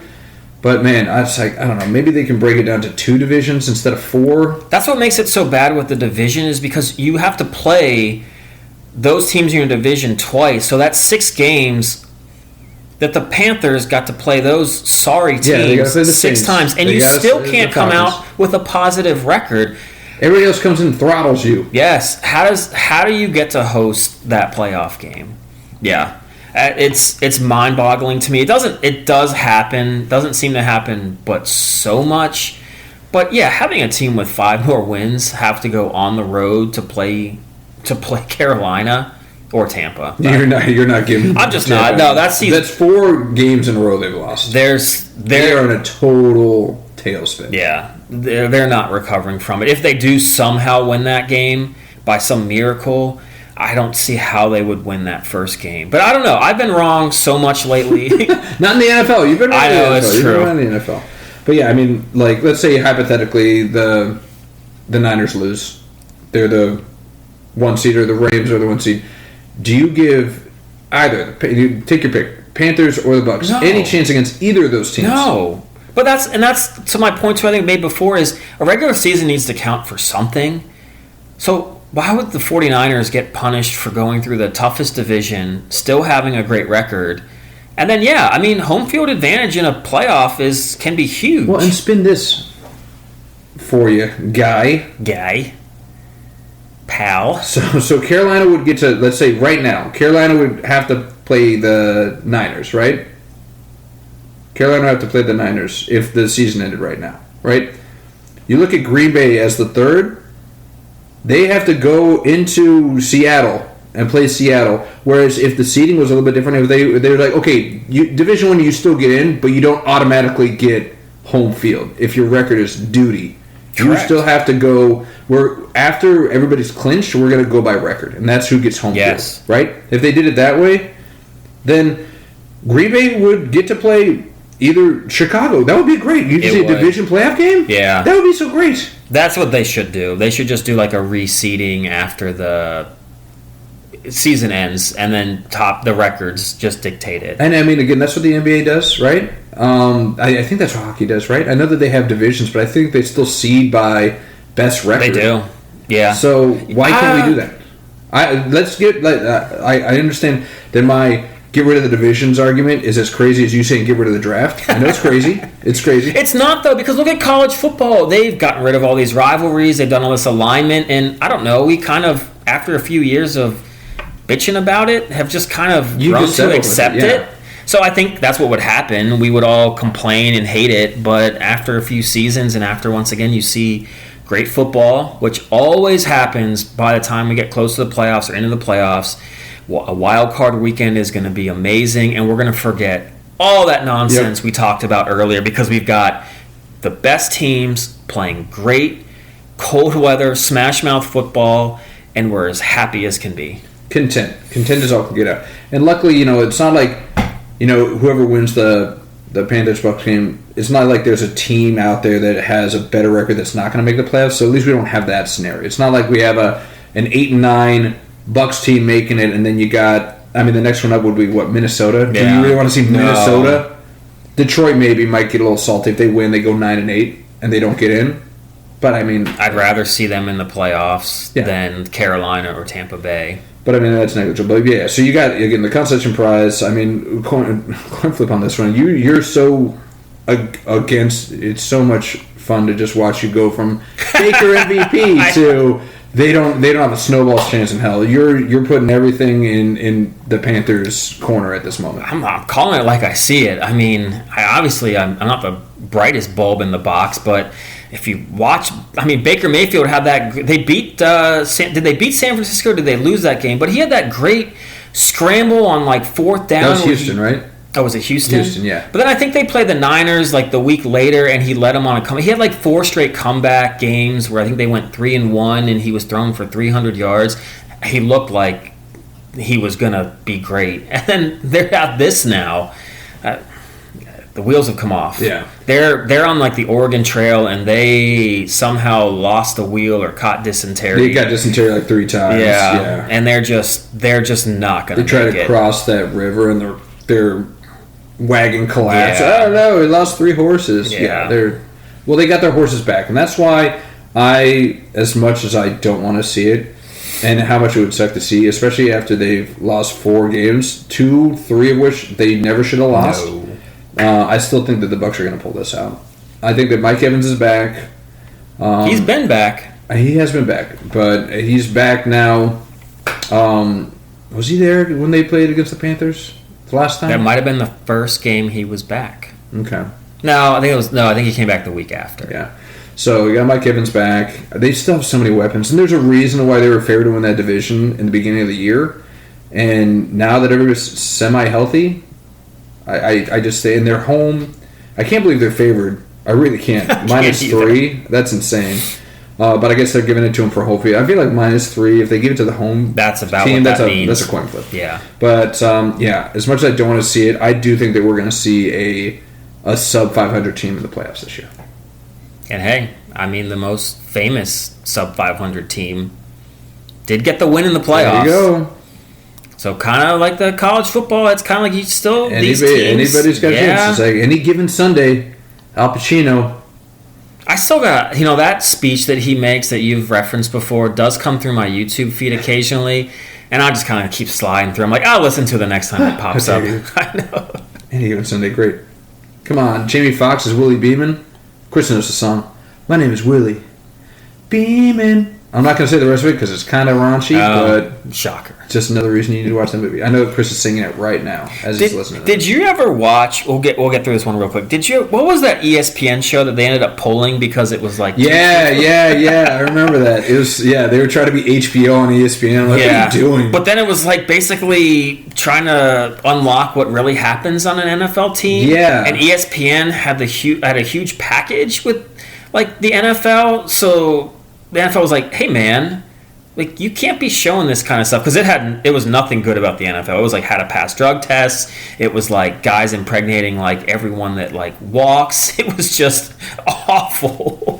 I'm trying to figure out what it was called. What was it called? Because it didn't last long because ESPN pulled it after like 4 or 5 episodes. Playmakers. Oh, I remember that. They got the guy on the cover that looks just like Brian Urlacher, even though repping at 54. But then there was like, there was another guy that just kind of reminded me of that, was it Billy Beacon guy? That was just like that braggadocious, like kind of like that Deion Sanders-y type guy, and he just like wore his sunglasses inside all the time. I can't stand that either. That triggers you. It kind of does, yeah. Man, what a great, very short show. Yeah. That was fantastic. Yeah. But Playmakers definitely felt like any given Sunday. They were just like, ESPN's just going to do any given Sunday. So, if you like Playmakers, watch it. I know, I kind of do. And you love football. I can't believe you haven't watched that movie. Shame on you. We should talk about your favorite... No, we already did this. Your favorite football movies. Did we do this already? Let's do it another time. Okay, we'll save it another time. Because we got the biggest game... Oh, man. Biggest game for this podcast, for sure, of the year. Of the year. For the... What do you guys... The AFC North? Yeah. Title. we called it the Ravens still hung around. We thought that the Ravens would have already kind of clinched it at this point because they were like treading water without Lamar, and then they came back. But they just haven't been able to make it all click. But they're right there. They're a game away against your Steelers. So many storylines that you can go with this. Lamar has officially said today, I'm playing. I am playing. You can put money on it. So you get the full force of that Ravens offense. How you feeling? After putting up 6 points against the Cleveland Browns, I'm not feeling good at all. The only thing that I'm kind of feeling good about is this is Mike Tomlin to a T. Yeah. He will win a game against the Lions that maybe they're not as good a team as we thought, but he'll beat a team that you don't think he's going to beat. But then he'll go right next week or 2 weeks later and lose to a team he shouldn't lose to. Like a Joe Flacco-led Bengals. Yes. Every year there's at least one. There's two. But then when there's a game on the line that means a lot, that either keeps the season alive or to get into the playoffs, he does seem to win these games. I'm going to kind of ride high on that, but 6 points against the Browns, that's just not acceptable this time of year. You're supposed to be playing good. I mean, this is where those conspiracy theories creep out of their little hobby holes, and they say it's all rigged. They did it on purpose. How do you lose to the Browns? It's all scripted so that we can have something to watch. It's playmakers. They're just doing playmakers for Week 18. I would say there could have been some truth to that, but much like when the Tom Brady-led Patriots would somehow always lose in Miami, the Steelers always split with the Browns. Like, it's just inevitable. But yeah, I couldn't help but think, I was like, I mean, why would you not want to see, on the East Coast at least, the Steelers-Ravens is... I mean, that rivalry is... It's in huge. Football, especially now. Yeah. I mean, it's probably the best. Best rivalry right now. Yeah, so, you know, I do buy into it a little bit. That how would the NFL... I can't sit here and not think that, like, the NBA draft... How could you not want, like, Patrick Ewing to go to the Knicks and have the Knicks have the first pick? Cooper Flagg going to the Mavericks. Like, come on. You can't not sit there and think, what's going to make us the most money? Because when we sit here and talk, all we talk about is everyone, they want to make money. The most money you're going to make is putting the product that most people are going to watch. See, you know, I'm always down for a good conspiracy theory. You know, we talked about when we did this podcast. I was like, let's do a Bigo conspiracy corner. Man, when we get out of football season, we will. I might creep this up. Yeah, I love a good conspiracy theory, whether I believe it or not. I am not ready to close the book on the conspiracy of some of these things are scripted or the fates have been sealed or whatever you want.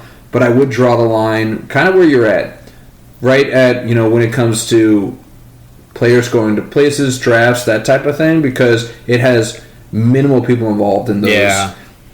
To tell me that a game is scripted, that is ludicrous on the nth degree. Because you're telling me that all these people, all these players for each team are all in on it, and they not only that, they can all keep a secret. You're going to tell me that the 53-man roster, you don't got one person that's like, oh man, that's like I'm in on the scoop. Like, no, there's no way that they can be that ridiculously huge and keep it under wraps. But it only needs to be the refs. I mean, there was a lot of talk the last couple years, and I'll be honest, it did get, I mean, it was annoying. It was annoying seeing the Kansas City Chiefs seemingly get a call in the fourth quarter that completely changed it. Tom Brady had the same thing happen with the Patriots a lot of times. It does just seem like that just favored them more than your Commanders. I know that's been a talk in Washington about how they never seem to get these calls. I don't know. All you need is that one ref, honestly, and with everyone's got a headset. Roger Goodell, not gonna lie, might just be sitting there and be like, he's got the red phone because it's so easy though, right? Because give me the holding son. Yes, yeah. We've got your son. Give me back my son. But for real, everyone says the old adage is there's holding on every play on the offensive and defensive line. all right, well, we'll call it when we want to. Yeah, well, this is a big third down play, and we really want to see Patrick Mahomes pick it up. He's scrambling. Let's just call a holding. Yeah. So it's easy to do. I'll say that. I don't kind of believe in that either. I'll be honest. I mean, once again, the Steelers struggle with the Browns, but I think it's easier than I'm letting it up to be. I think so. I don't know. Like, I mean, you if it was that widespread and it was that ridiculous, I mean, I like your argument in the sense of, like, there is holding every play, so you couldn't necessarily say that that's a good call because that is technically holding, but he also did that every other play this entire series, and it wasn't called, so I can understand that argument. But again, I always think about, like, widespread. It's like, who makes the call? In that moment, in that time, you're like, okay, now call it, or now do this. It seems... Maybe I'm Well, to also kind of not contradict, but the other side of the argument that we could make is, we talked about it the last episode, the New Orleans Saints Rams. Oh, man. How could that have not just been like make a makeup call? What, so in that conspiracy you're like, man, they really want to see the Rams because they No, I think it could have been everyone wanted to see the Saints, and that was a mistake, so they could have made a call to go against the Rams or to have benefited the Saints to have kept... try and make them into the playoffs because it was Breeze's last dance. And I mean, let's be honest, people wanted to see... It's the quarterback-driven league. Yeah. And people Drew Brees might have been one of the most likable guys in the league. Everybody loved Drew Brees. And it was a really good Saints team as well. But that would have been I think it was a better matchup. It would have been a better Super Bowl than what we saw. I liked the Super Bowl with the Rams, but it really wasn't but so exciting. Yeah. But yeah, I mean, so all that aside, I mean, Myles Garrett didn't get a sack. He's trying to get that season. He's trying to take that from your boy TJ, that single season record of sacks. Now I feel like asterisks on him if he even gets it. Oh, because he got the extra game? Yeah. Get out of here. Oh, don't get me started on this, because I'm just going to say... Well, then TJ should have an asterisk because Strahan did it with a game less than he did. No, they played 16.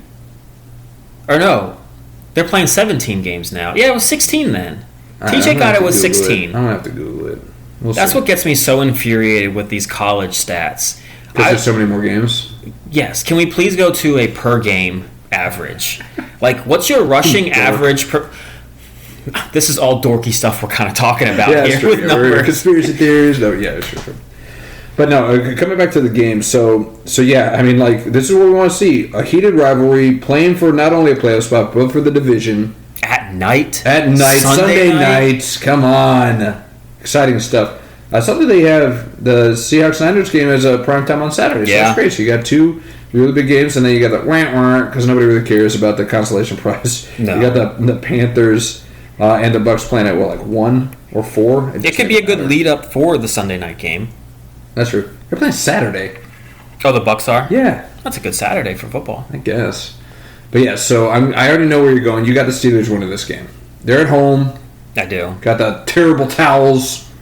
Love seeing that stadium with those terrible towels. Yeah. Hopefully it's nice and cold and you just see the breath coming from I'm hoping it's raining, so you guys are just slapping around wet towels all over each other's faces. Like, this is great. This is what we live for.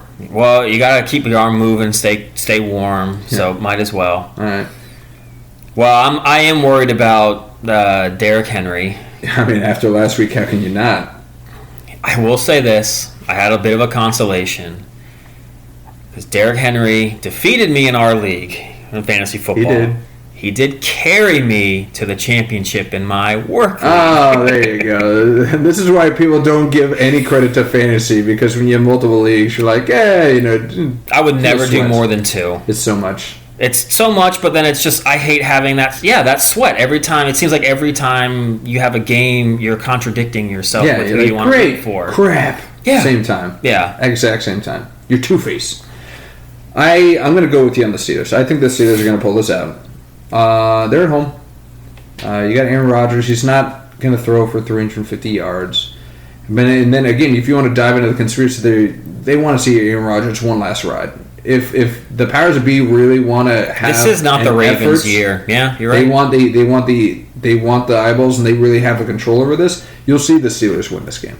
Yeah, if the Ravens were playing better and like coming in hot, like we all thought that they would after Lamar came back, then you could argue it the other way, because I do think the NFL kind of wants to see. I think they want to see Josh Allen or Lamar Jackson finally get over that hump. Yeah. But this year, that Ravens team is just, they're not playing. That defense is just not. Yeah, the Steelers, I'm not going to give them much of a shot in the playoffs, but I think they'd have a better chance. They'd have a better chance, and again, like the NFL and even the halfway fans of the NFL, they want to see Aaron Rodgers in the playoffs. Yeah. Doesn't matter who he's playing for. They wanted to see it with the Jets. Didn't happen. Now they get a chance with the Steelers. And this could be his last run. He could go off and go do ayahuasca with his no-name bride that he's still hiding. What's with this guy? He's such a weird dude. I want him off this team so bad. If he wins you guys a ring, let's say, like hypotheticals, is it going to taint that ring for you? Absolutely. I'm going to forget about it. Wow. I'm going to still think we've got 5. You won't even count it. 5.5. 5 and asterisks. Or no, 6. We got 6. I think we got 6. Who am I? Steelers over here? Yeah, we got 6. Beat the Cardinals and the Seahawks. That was a great Super Bowl. Yeah, it was. Yeah. That's me, Seabear, Will were at a club, I think, or at a bar watching this. Really? And I think Chris tried to go to the bathroom and he got locked out and he missed like the fourth quarter. He went around a corner. It was either him or Will. I think they went around a corner. They actually went outside and then the door closed behind them and they couldn't get back in. It was a whole thing. That was a great fourth quarter. It was. Up until some of the... Say what you want about... And we'll talk more about the Super Bowl. Say what you want about always seeing Tom Brady and the Patriots. But boy, did they deliver some great games. Up until those games, I thought the Steelers-Cardinals was probably the best Super Bowl of all time. I mean, definitely one the best that we'd seen. Yeah. Actually, there weren't a lot of great ones back in the day. Yeah. I mean, a lot of them were very lopsided. I still remember that Bucs-Raiders Super Bowl. Do you know who the MVP of that game was? Dexter Jackson. Oh, nice. Yeah. Nice. Come on, give me some. You are a closet Tampa Bay fan. Only when they do well. I was a closet... No, I was a Tampa Bay fan when Monty Kiffin was their D coordinator because Monty Kiffin came from Nebraska. He revolutionized the cover 2 in Nebraska, brought it to the pros. Tampa 2. Now he's tainted because his son is a D-bag. Yeah. But yeah. That's okay. Well, speaking of D-bags, I don't know if this guy's a D-bag or he just has too much time on his hands. Yeah. But have you heard about this guy who has... I have to double check this number. Is this right? 11,000? Yes. Snow globes?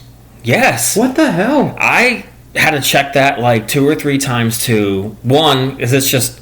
I mean, how much... What does this guy do for a living that he's able to buy all these things? I'm guessing quite a bit are gifts, but I would hope. But where do you put these things? He has to have, like, storage units, like, all over, New Jersey, or I'm going to guess that he's from, like, Long Island or some random place like that. But, yeah, I mean, 11,000 snow globes. And I'm guessing, are they all different? I'm guessing he has no repeats. Because that would taint that. I don't think Guinness would allow you to have. Oh, he's repeats. A Guinness World Record. Okay. He smashed his own world record by like 5,000. He set the record in 2002 when he had 6,100 of them. He has to have like a brick and mortar of just snow globes. That still wouldn't even be enough. I mean, the only reason this would make sense is that if he charged people admission to come look at all of the snow globes. Why else would you do this? I'm not going to lie. If I was in that town and he was there, I think I'd pay maybe $5 at the most to go in and see him. Maybe 10. I don't know. I'm on vacation. I would not spend any money on this. Are you kidding me? I don't know. I think it'd be kind of cool. Plus, I would be super freaked out. I was like, I'm going to break one of these. I'm not even going to try, and I'm going to accidentally like knock a shelf, and it's going to shatter. He's like, my world record. Well, he's up by 5,000. Yeah, he's like, I could spare it. I could spare 10 or 20. That's fine. I would just want to ask him a few questions, like, what's your favorite one? What was your first one? How do you get... When did you realize this was, like, your thing? I don't know. Because I don't know about you. I've always, as a kid, collected stuff, and I think as you get older, you kind of think about it, but you don't really ever... I haven't, like, felt like pulling the trigger to where I want to have... so much of something. So guys like these, well, this becomes fascinate your me. persona, right? Exactly. This is your whole personality now. Is your snow globe guy? Yeah. You're the snow globe guy. You okay with that? Are you glad that you He did that? obviously is. I guess. But it's like I don't know if you read some of the article of this, but a lot of it was him saying it's like, I just love how it's like snow globes are like the perfect world. It's like the perfect image, and I was like, go somewhere, go to Paris. You got a snow globe of Paris? Yeah. Go to Paris.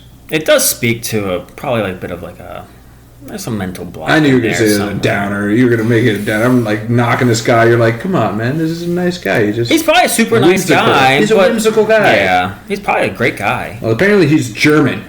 The Germans like the snow globes. I guess so. So I shake them, and then the snow they fly everywhere. They fly everywhere, and they drop sprinkles down to the Berlin. I could make it even darker. Don't do that. Don't do that. We're keeping it light. You thinking what I'm thinking? Yes. From a certain movie. Think it, but don't say it. Don't you say it. I've seen that movie. Yeah, there you go. It's like, but I like the little people in there. They're very nice. They shake around, they move around. It's very nice. Not as good as your Miss Cleo, but the German accent. The Germans is working. It's working. It's working. I just gotta watch a little bit more Beer Fest. Beer Fest, great movie. That is one to maybe go back and see. Just to see, like, is it actually as funny? Yes, it is. Okay. I will answer that question for you. Yes, it absolutely is. Okay. As funny as you remember it to be. Good. Das Boot. Yeah. Great. That was a clever movie. That was a good movie. Yeah, don't sleep on Beer Fest. Nobody on this listening pod sleeps on that movie. No. I mean, It was a classic. I mean, we made our own Beer Olympics out of this. Do you remember this? Were you there for that? I didn't participate in that, but me and some other like friends, we did do like our own kind of version of that as well, and it did not end well. Never does. No. A lot of horrible decisions made, and a lot of upset tummies and feelings. Yeah. The next day. Yeah. But you live and learn. We won't do that now. Oh my god. No one would last to begin with. No, don't have the longevity that we do No. back then. But no, have you ever? You said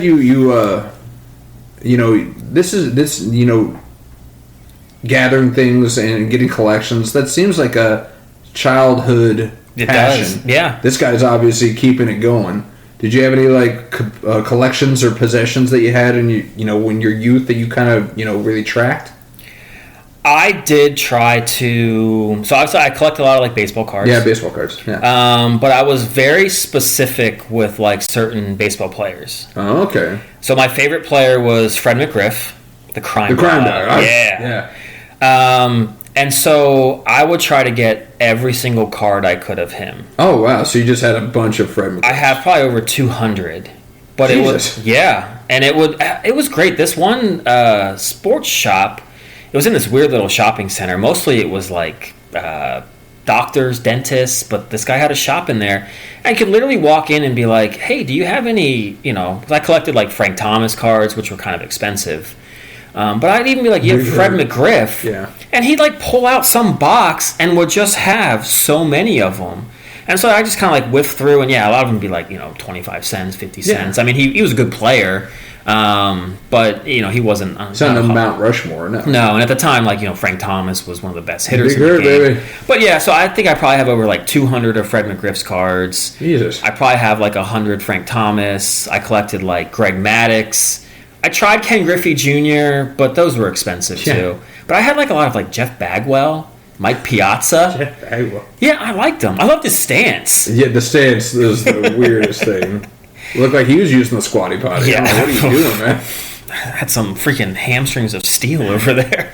But yeah, I want to try to collect like as many of those cards, but that was about it. And I don't know, I would remember I had one kid I played soccer with that he collected like little like knives or swords and would have them like all in his room. I thought that was pretty cool. Do you that was pretty cool? Yeah, they looked really cool. Well, yes, they look pretty cool. I mean, in hindsight now. You're like, oh, you're the sword guy? Okay. Well, actually, it's a very sad story about him. Oof. Yeah. All right. But You're really I'm trying to, I'm like whipping on these people. You're like, well, he's in a mental hospital now. I'm like, oh, well, geez, thanks for leading with that. But no, it just got me thinking of like some of those. I had an ex-girlfriend that she loved hippopotamuses. Hippopotami. Is it hippopotami or hippopotamuses? I think just hippo. Hippos? Hippi? Hippi? Man. Okay, so she liked the hips. But would have so many little like tchotchkes, figurines, but it also got to the point where she started really not liking it, but it was like her thing. So all her family, friends would get it for her, and it became something that she didn't like but didn't have the heart to tell anybody anymore, because everyone like was so happy that they got her all these figurines. She's got a thing. She likes hippos. She's like, don't anymore. Yeah, exactly. God, how do you change that? Oh, you just make an announcement. You're just like, by the way. Yeah, I guess you'd have to. And it's like, but it's not enough to just say that, like, I just don't like him anymore. It's like you almost have to make up something as to a reason why. It's like, a hippo killed my father. I can't like him anymore. Those dead to me. Cocaine hippos in Colombia. Colombian hippos. You got mixed up in the Colombian hippo drug trade. I mean, it happens to the best of us. We've all been there. Yeah. I didn't have any collections. I did baseball cards, but not nearly to the fervor that you did. Okay.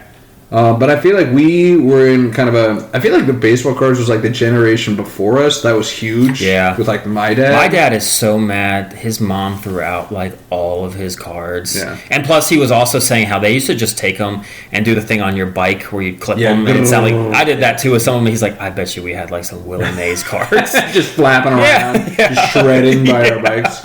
So it's like, I feel like the generation behind us was big in baseball cards. And then I feel like we just missed out the generation like just before us, not even the generation like like the decade after us. Pokemon and all the card game collections. Like Magic the Gathering was just starting to come out. Do you remember this? That's right. That was huge. Yeah. But it never took off like Pokemon did. No. And then Pokemon came out, and then that was the thing. And it's had some longevity. Now people still buying these like, I mean, those stupid Paul brothers. They got like. Yeah. They're wearing Pokemon cards as chains. People are going and like selling these things for like thousands of dollars. That's insane, man. I didn't know there were that many Pokemon cards. I guess it's like baseball. You just come out with like a new. I remember there was one. I think my sister had like a Charizard card. Yeah, apparently it's Charizard. Those are the high ticket ones. Yeah, so I guess maybe they just come out with them every year. Like in baseball, with limited players. There's only 10 in the world. Yeah, I do have a really cool. My best card that I have. I have a Michael Jordan game worn from his first ever NBA game. They only made 50 of them. Wow. I have number 1 of 50. Wow. Yeah, it's actually pretty cool. It was the Beckett at the time. Is it in mint condition? It is. I put that thing right in one of those glass cases with the screws attached to it. So is that gonna pay for your retirement home? I can only hope. It was $600 like 25 years ago. Okay. I think it's depreciated in value probably. No way. I don't know. And not to get more, but the minute that MJ passes away, through the roof. Sell that sucker. I never had anything. I think my quintessential was I think I had like an Andy Ashby rookie card. That was it. That was my crown jewel of my baseball cards.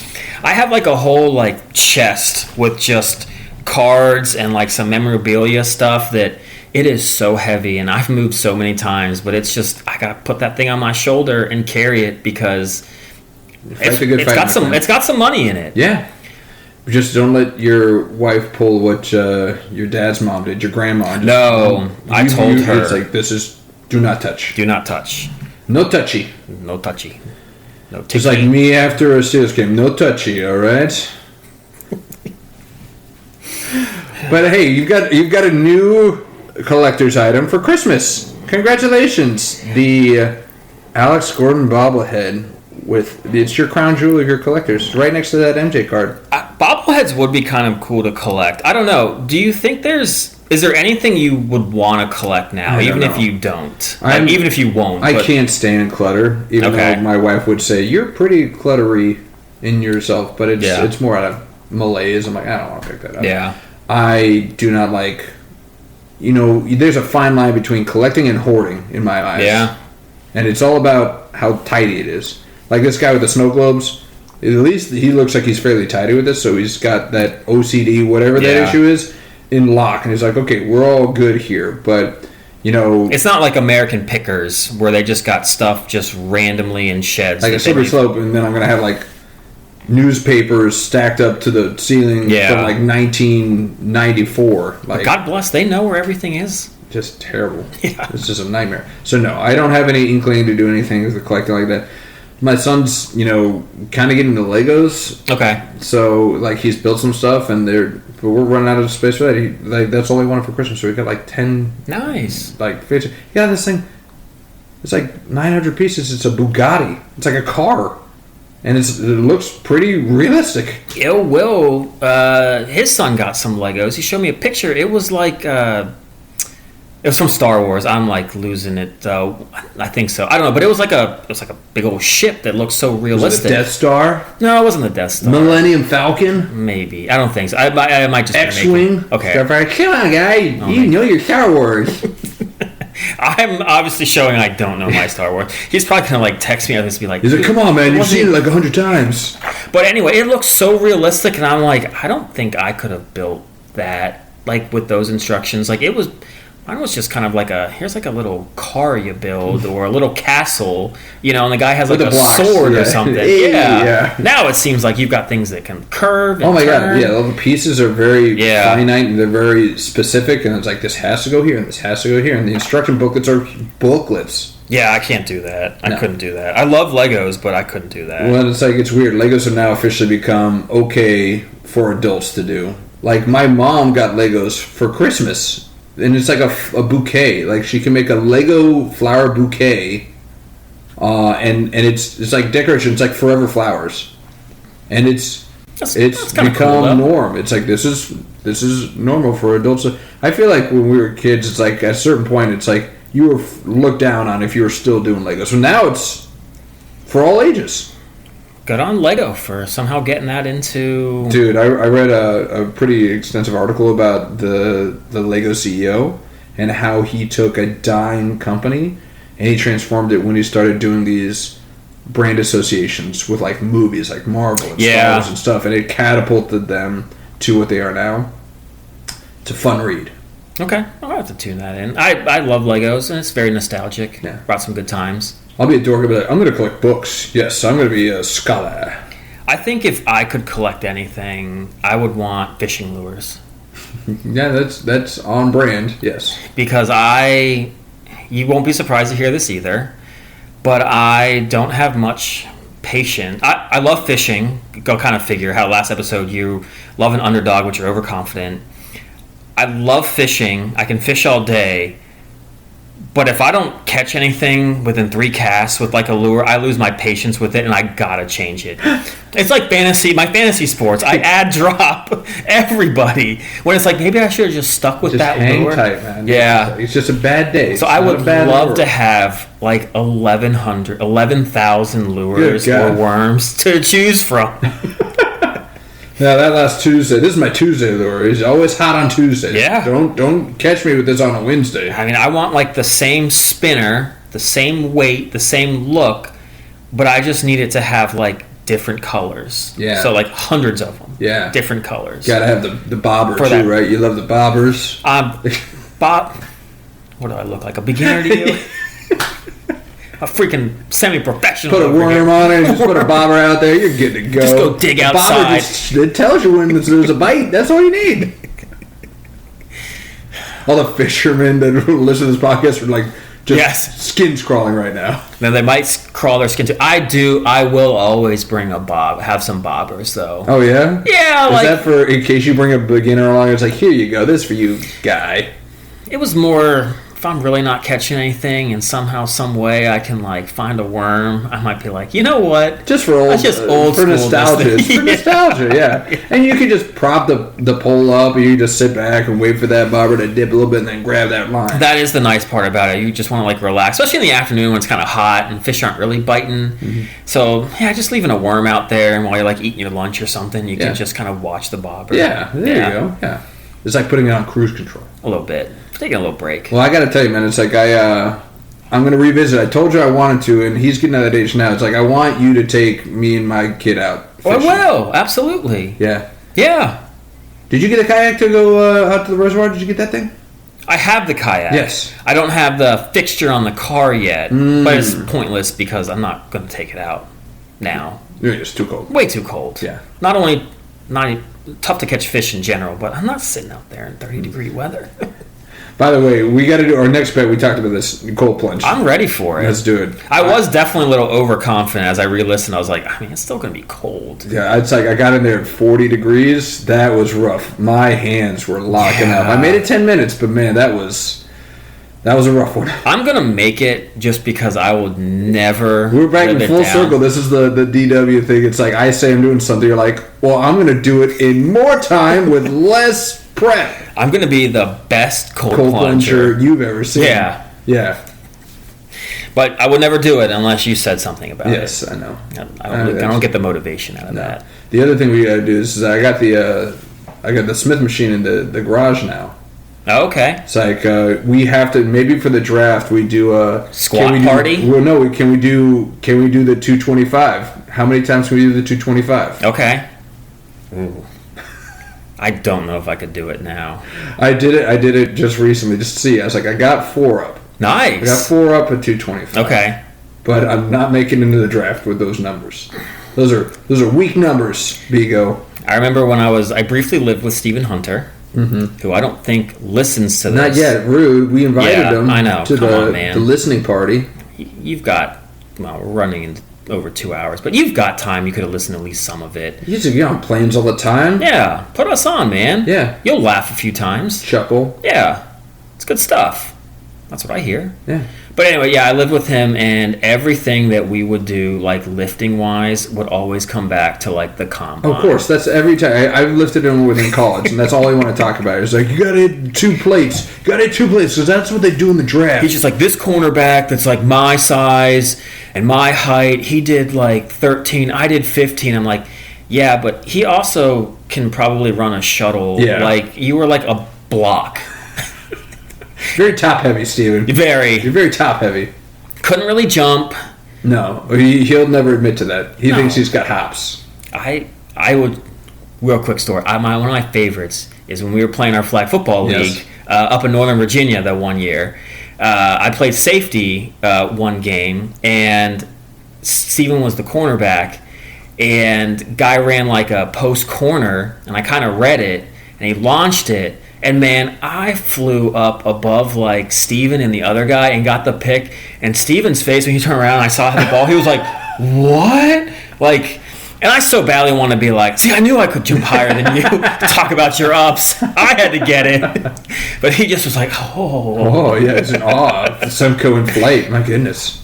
But, yeah, Steven was a good cover man, but in the air, always shaky. No, he's the Diggs of that scene. Like, they'd throw on him because they'd take one look at him and it's like, yeah, I'm just going to throw on this guy. So he would get more picks. I always got salty because he always thought he was a better corner than me because nobody wanted to throw on me. I was just going to say, no one wanted to throw on you. Yeah, you guys were a good duo. But yeah, Steven, listen to the pod. We're talking. You get a free shout out. I don't know how many more because we still got to get Kurt his free shout outs. I'm right. There's not a lot of room for free shout outs here, okay? Going to start costing money. And you could help us out with that. Yeah, you could be our first. Hey, resolution, be our first sponsor. You could like whatever your company's called. He's a CEO now. Did you know this? I didn't. Steven Hunter, CEO. Good for him. Yeah, he works hard. Yeah, but he definitely though would be someone that would really have probably a lot of. He'd ask for a lot from us. Oh yeah, probably too much. He'd be like, all right, I'm investing this much. You guys need to say my name this many times and my company this many times. Or he's so secretive because he's he's in a secretive business. He's an independent contractor, so he can't really talk about what he does. Yeah. So he'd probably, stop talking about me. Hey, maybe we can get him to pay us to stop talking about him. That's brilliant. Steven. Move over, Kurt Emre. Stephen Hunter, you're in the crosshairs in 2026. I know, but 2026 is going to be a great year. I think it is. I'm excited for it. For everything. For the podcast, for work. I think I'm going to go for a promotion at work. Hey, congratulations, guy. I'm thinking about it. Yeah, if you need a reference from a podcast guy, just let me know. I have gotten a few people at work to listen. One of the women that's on my team. I don't know if she really liked it that much. I think Yeah, she thought we were kind of funny, but maybe she was just being nice. Yeah, she might. I mean, we're an acquired taste. If you We don't are. like us talking about football for She does almost like 2 football, hours, though. I know. but we go into the weeds. We go into the deep end. We die. She's a big SEC fan. All right. So she actually would be really good to have Listen in. to this one. Listen to this one. Yeah. Yeah. And she hates Lane Kiffin. There you go. Going on a Hey, riff we're right about there. that. Copacetic. So, yeah. But, yeah, Kurt, I hope you had a wonderful New Year's. Yeah, you probably dressed up as Santa, or you probably just, kind of have the shape of Santa now. I thought you did. Brandon did not. I didn't say I didn't. I just thought it was a low blow. A little low blow for Kurt Henry. But, I mean, he could be white. He could have some white in that beard now. He's probably still rocking the beard. I would imagine so. Yeah. What if he is, like, the most clean-cut family man of all? Man. I'm sorry, I just don't say that. All right, good. For once, you're the one taking, like, the worst shot at it. That's not a worst shot. It's just like I don't see him with like wife and 2.5 kids and a white picket fence. I don't see that. I see him, doing other things. Oh, you could have gone a lot of different directions. Hey, I'm still trying to keep it nice, keep it fresh in here. But Kurt, pick up the phone. I don't know why I said that. I don't have his phone number. Pick up your social media. I'm not even on that. We got to get our socials up. I know we do. Can I just say this real quick about Kurt? You know what he would do to me? He did to me like 3 times. Oh my God! Do you need therapy for this? What are we about to go down? I don't know. But on like Facebook, right? He would Facebook message me and just like in the instant messenger type and be like, "Hey buddy, what's up?" Seriously, I would message him back in less than 2 minutes, all 3 times. Nothing. Ghost. Nothing. I'm like, what kind of game are you playing? How quick do I need to respond to you right now? I'm like, oh, hey, man, what's going on? Great to hear from you. I think one time it was like a long paragraph. Miss you. What are you up to? Nothing. He's like, whoa, too much. Yeah, I mean, maybe. Come on, a little strong. Come up a little stronger. Yeah, it's like, I was just saying hello. But I was like, well, you don't like people calling you, so I'll message you. One more bit. I know, we're so over, but this is my favorite bit that we've ever done. Not ever, but it's one of them. You remember Thomas Demas from college, yes. right? Did I ever tell you the story with Thomas Demas where, you know what? We'll sprinkle this in. This will be the end of this one. We'll pick it up, and I'll remind me to tell you about the Thomas Demas, because I know we're way over. We're at 2 hours. Yeah. People got stuff to do. I mean, as much as they want to sit and talk. We just love doing this. It just gets away from us. Yeah. Just flying out the handle. At this moment, Georgia's still holding on, 24-19, hanging in there. They completed a fake punt, which I saw. Very exciting stuff. That was cool. But Ole Miss is second and goal, about to possibly score to take the lead against Georgia. With how much time left? 11:30 in the there's fourth. plenty of time. There is. And touchdown. Yep, there it is. Ole Miss going to take the lead. Dang it, Semko. Why'd you have to take? Why couldn't you pick Ole Miss here? You tainted me with all your picks. They're all wrong. I didn't want to say that to kind of jinx you, because you had Alabama and you changed it. I did. Last second, I was like, that was my tingle. And we both just, it's just going to be funny because we literally didn't talk a single thing about that game. Well, we give very little respect to Miami, too. We said they were going to lose by 3 touchdowns. No, we did. Not our best podcast. Hey, no, it's perfect because it really lays into that we're overconfident. Yeah. I still thought my picks were great. The team just let me down. Yeah, it's not your fault. It's the team's fault. Team's fault. Come on, you knew it. I knew it. Yeah. Georgia's going to get this done. They're going to take care of it. I think so, too. God, but they have to, because I can't hear Lane Kiffin talking more about his team. You know he's going to be the type of guy, if they win that whole thing, he's going to be the type of guy who's like, oh, I should be there for the ceremony. I deserve to be there. I hate that he's going to get paid a lot of money if they win this whole thing. Yeah. Like an extra, I think it's like an extra $1.5 million. God, and Ole Miss is going to be so bitter writing that check. Yeah, they are. God. I'd like to see what's in that memo line of that check. I can tell you one thing. The first game that LSU... The memo line. Yeah, me too. But the first game that LSU plays Ole Miss, it's... Oh, yeah, a lot of hurt feelings. Yeah. That's especially if it's being played in Oxford. Yeah.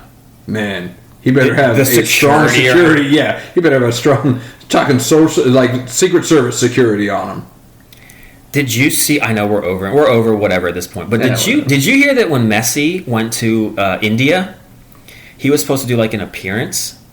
He was supposed to be there for like 30 minutes.